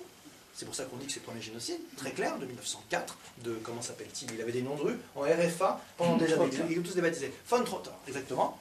Et voilà, il y a tout cet univers-là qui n'est pas à négliger. Il y a une sorte, je vous dis, si on devait faire une comparaison, même s'il faut faire attention à la comparaison, pensez à ce qu'a représenté dans la construction de l'extrême droite française une partie des anciens pieds noirs, etc., de rapatriés. Pensez qu'en Allemagne, il y a ça en fait sous la République de Weimar. Et c'est pas du tout ça. Alors pour le coup, quand vous lisez même des trucs très bien, comme Brouet, etc., c'est complètement absent ça. À l'époque, on n'en parlait pas du tout dans l'histoire des premières années de Weimar. Mais c'est présent dans la vie politique, etc. Alors, parmi les derniers éléments, pour ne pas être trop long, donc Bella Kunj un peu dit, sur l'hyperinflation, oui, bien sûr, une des raisons de la crise de 23, c'est de l'hyperinflation, c'est plus. On peut dire que plus rien n'est accessible, etc. Et qu'une des raisons, il y a la même chose en Autriche, de la radicalisation politique et du fait qu'il y a des processus révolutionnaires, c'est qu'économiquement, les pays sont en voie de banqueroute totale et d'effondrement. Donc ça, je suis absolument d'accord, j'aurais dû davantage insister là-dessus. Il y a des tickets de rationnement jusqu'à tard. On est dans des situations où concrètement, pendant des années, une grande partie des masses populaires ont faim, au sens le plus élémentaire du terme. Et ça joue un rôle tout à fait important. Alors, dans la continuité de 23, puisqu'on a parlé de 23, moi je vais vous parler de 25 du coup pour changer un peu. Non, la dernière chose qui est liée à, parce que vous avez évoqué les questions des couronnes, etc. Alors, oui, Bismarck avait passé un accord avec les grandes couronnes allemandes. Les plus connus, par exemple, c'est les Bavarois, c'est les Wittelsbach, vous savez, issus du fantasque Louis II de Bavière, là, le grand château, là, voilà, bon, c'est un exemple caricatural, mais souvent ça marque les esprits, donc voilà. Et se pose la question des biens des princes, considérable. Une grande partie des terres, des usines, etc. Parce qu'une grande partie de l'aristocratie et des couronnes allemandes et autrichiennes ont investi dans le capitalisme. Pas tous, mais justement, c'est un des débats d'ailleurs, où est le capitalisme exactement germanique, parce que c'est pas tout à fait la même chose qu'en France, parce que les grandes couronnes n'ont pas été chassées. Toujours est-il que ces couronnes sont là. Et il y a une différence très importante, pas très connue, entre l'Allemagne et l'Autriche, c'est qu'en Autriche, ils ont été expropriés, les Habsbourg. Mais bien, il y a une Schlössergesetz en 1919. Ça fait partie des mesures, j'ai oublié de la citer tout à l'heure, dans les congés payés, etc. Vous avez une remise. L'État autrichien se saisit de la plupart des biens des Habsbourg. Voilà. C'est une des raisons, c'est pas la seule, pourquoi il y aura autant de logements sociaux dans Vienne-la-Rouge, etc. C'est parce que sur ce point-là, les Autrichiens ont été plus loin que les Allemands. C'est pas le cas en Allemagne. Il y a un compromis qui est passé entre la République et toutes les dynasties régnantes. Et donc, si vous cherchez le dernier grand moment du mouvement ouvrier, qui dans l'unité fait une campagne minimale par-delà leurs divergences. Bon, on peut dire il y a 23 comme l'échec de la Révolution, mais il y a quelque chose que moi je connaissais de nom, mais pareil, je n'avais pas regardé de près. Il y a une immense campagne, SPD, KPD, et à l'époque, vu ce qui s'était passé quelques années avant, ils n'étaient pas très copains. Et toute une série de courants syndicaux, de petits groupes qui font une campagne pour l'expropriation des princes. Alors, ils se saisissent d'un article de la République de Weimar qui leur permettrait de rendre la chose légale par référendum, en gros. Et il y a une immense campagne qui est lancée, et j'ai été surpris de découvrir l'ampleur de manifestations dans toutes les grandes villes allemandes, de campagnes électorales pour imposer ça. Et c'est la dernière grande campagne électorale menée par des organisations du mouvement ouvrier contre un objectif précis qui, là, si je puis dire, permettait d'unifier tout le monde. Donc c'est pas du tout une petite affaire, et évidemment ça ne débouchera pas, mais ça a mobilisé des centaines de milliers de personnes, donc ça mérite d'être souligné. Alors peut-être dernier point, alors oui, tu as cité Jaurès au passage, mais il se trouve que je suis dessus en ce moment. Effectivement, Jaurès est un partisan de Jules Ferry au départ, la première fois qu'il est élu en 1885, c'est le cadet de la Chambre. Il est, même dans les pro-Ferry, il est dans les plus colonialistes, il n'est pas du tout socialiste à l'époque, et il va toujours un peu en garder quelque chose, de réforme positive du colonialisme. Même si, au bout du compte, il est dans les plus critiques à la fin de la politique coloniale, mais sans être, entre guillemets, indépendantiste. Mais, il faut jamais oublier qu'effectivement, beaucoup de socialistes, et c'est vrai que c'est encore une fois un peu sous-estimé par les bolcheviks, beaucoup de socialistes sont pour bien traiter les indigènes, mais sont plutôt pour réformer le système colonial, jusqu'au bout. Et ça, c'est clair que c'est un élément qui est tout à fait présent. Alors, peut-être les deux dernières choses sur l'importance de... oui, alors l'année 23, j'ai redit quelques éléments. Bon, sur le VKPD, tout ça, du coup, je l'ai redit au début. Non, peut-être vraiment quand même redire, puisqu'en 23, il y a la question de... La nation allemande est-elle devenue nation opprimée? Pour restituer les choses pour tout le monde, parce que certains savent bien, mais quand même, en 23, les troupes franco-belges envahissent le territoire allemand, déjà très réduit, la Ruhr, pour faire payer, etc. Ce qui n'a pas payé la même pour Versailles. Et donc, c'est une... Comment dirais-je? C'est une atteinte à la souveraineté d'un pays, même s'il est très bridé, etc. Et une partie ce qui permet de comprendre notamment la montée du nationalisme allemand, c'est cette année-là, 23, qui est très spécifique, par rapport, justement, là encore une fois, à 2021. La question nationale, puisqu'on en a beaucoup parlé dans les débats, c'est pas la même chose en 18, 19, 20, 21 et en 23, quand même. C'est pour ça que dans mon livre aussi, il n'y a pas Crapalo. Attendez, en 23, le pays est occupé par des troupes étrangères pour faire payer l'Allemagne, et les nationalistes lancent une campagne massive. Il y a même un type qui est exécuté à ce moment-là, un certain Schlageter, cher à Philippe Bourinet, justement, et à Radek, voilà, je vais revenir. Et Schlageter, tous les petits-enfants allemands sous le Troisième Reich sauront qui est Schlageter, qui est le type qui a résisté, enfin parmi d'autres, le nazi qui a résisté à l'envahisseur français, qui effectivement en est mort. Voilà, et donc à ce moment-là, il y a un débat dans l'international communiste et dans le PKPD sur doit-on ou pas être, non pas pro-Schlageter, mais c'est Radek qui dit le vaillant soldat de la contre-révolution. Enfin, je paraphrase la formule exacte. Hein. Et donc il y a un débat là-dessus sur nation opprimée. C'est là où quand même le débat n'est pas le même qu'en 21. Sur ça, il n'y a pas de débat en 21 sur la question nationale, parce qu'ils sont encore dans l'internationalisme, la révolution russe, parce que les choses continuent. Là en 23, bien sûr qu'il y a l'octobre 23 et importance, mais avant il y a ce débat-là, et évidemment les gens en octobre 23 ne sont pas toujours là dans tous les textes à se dire « Ah, rappelons-nous qu'il y a la question nationale ». Mais on est dans une configuration où le fait que l'impérialisme français décide d'envahir le territoire allemand dans un pays qui est déjà très marqué par le nationalisme, puis il y a le putsch Hitler, et puis 23, les nazis insisteront beaucoup là-dessus, au même titre que novembre 18, c'est la révolution, c'est la catastrophe, 23, ils disent, c'est le début, entre guillemets, de la reconquête pour eux. C'est regarder les Français qui nous ont fait payer, qui nous ont dépouillé de tout, nos territoires coloniaux, de Baltique, de machin, etc., en plus, viennent nous prendre la roue. C'était difficile après pour le mouvement ouvrier de remonter la pente en termes d'internationalisme. Donc c'est là où je crois aussi qu'il y a quand même un changement. Et d'ailleurs, tout le monde n'est pas d'accord dans l'international communiste là-dessus, c'est le moins qu'on peut dire, encore une fois. Donc voilà. Et là-dessus, je trouve que Philippe Bourinet il pose une vraie question. Moi, je ne suis pas d'accord avec lui, hein, parce que pour le coup, je suis plutôt d'accord avec Brouet, qui a fait une mise au point là-dessus. Je la cite, je crois. Il dit qu'il y a une tentative tactique, de mutation tactique sur la question nationale, parce que on ne peut pas ne pas tenir compte de cela, vu la configuration. Donc voilà, après, parce qu'après, évidemment, Bourinet, il dit, voilà, c'est le début, en fait, la stalinisation n'a pas tant d'importance que ça, parce qu'ils sont déjà tellement nationalistes en 23, et ça, moi, je ne suis pas du tout d'accord avec ça. Donc, voilà. Mais c'est pas la même chose qu'en 21, encore une fois, même vous lisez la presse de l'époque allemande, c'est l'internationalisme radical, les frontières vont être abolies, franchies, la révolution de l'ordre du jour. En 23, ils sont là à se demander s'il faut célébrer un nazi tombé au combat. C'est quand même pas la même configuration politique. Ça ne veut pas dire qu'il n'y a pas de lien entre les peuples. Bref. Dernière chose sur Otto Bauer. Oui, moi je trouve qu'Otto Bauer est quelqu'un qui est intéressant, qui réfléchit théoriquement à sa propre pratique. Bon, on ne peut pas dire que c'est donné des résultats formidables. Hein. L'anecdote dit qu'il est comment dirais-je, à la direction du Parti social-démocrate en février de 1934, donc quand les austrofascistes décideront de liquider physiquement la social-démocratie. Bon, il y aura une guerre civile, à la différence de l'Allemagne. Ils y tomberont morts au combat, mais que bon, Otto Bauer, on lui dit, mais tu aurais dû appeler à la grève générale, tu aurais dû être à la plus mais il se met à pleurer, il ne sait plus quoi dire, enfin il est complètement, comment dirais-je, décontenancé par la situation.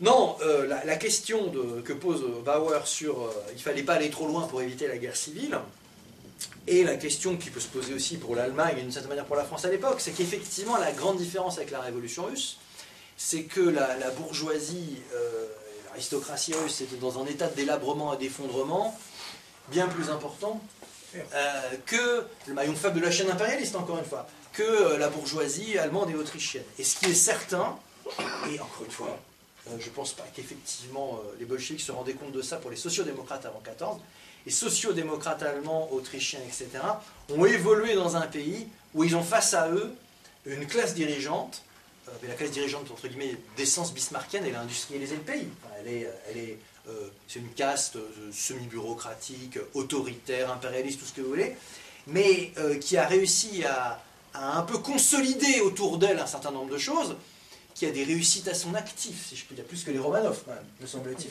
Mais oui, mais ça joue, du coup les Hohenzollern et les Habsbourg sont quand même des dynasties qui apparaissent pour les populations comme ayant fait entrer leur pays un peu dans la modernité industrielle, tout ce que vous voulez. C'est beaucoup moins le cas pour la Russie. Donc les marges de manœuvre étaient beaucoup plus compliquées. Alors, ça ne donne pas raison pour autant à Otto-Bauer, surtout vu le résultat final. Mais disons que c'est effectivement une question, ça pose la question, c'est est-ce que la révolution sociale pouvait avoir la même configuration, y compris à l'époque, qu'en Russie. Et ça, j'ai pas de réponse toute faite là-dessus, sinon je vous la fournirais, on serait tous très contents. Mais ça mérite, voilà, d'être... Et de toute dernière chose, parce qu'on a évoqué beaucoup l'élection nationale, il y a quand même la question polonaise est aussi fondamentale dans tout cela. Parce que il y a la reconstitution de la Pologne, évidemment, en 19, il y a beaucoup de conseils ouvriers, notamment en Silésie, etc. Il y avait des minorités allemandes, et ça a joué aussi un rôle tout à fait important, le fait que Pilsudski, un ancien socialiste devenu très nationaliste, ait le pouvoir là. Voilà, bon, on va en parler aussi un peu longuement. Voilà, je pense avoir répondu à peu près aux interrogations qui ont été posées. Anniversaire le 17 juin. On m'a dit qu'il y avait une émission à la télévision, sur la 7, je crois, qui montrait ces manifestations débouchant sur une révolte.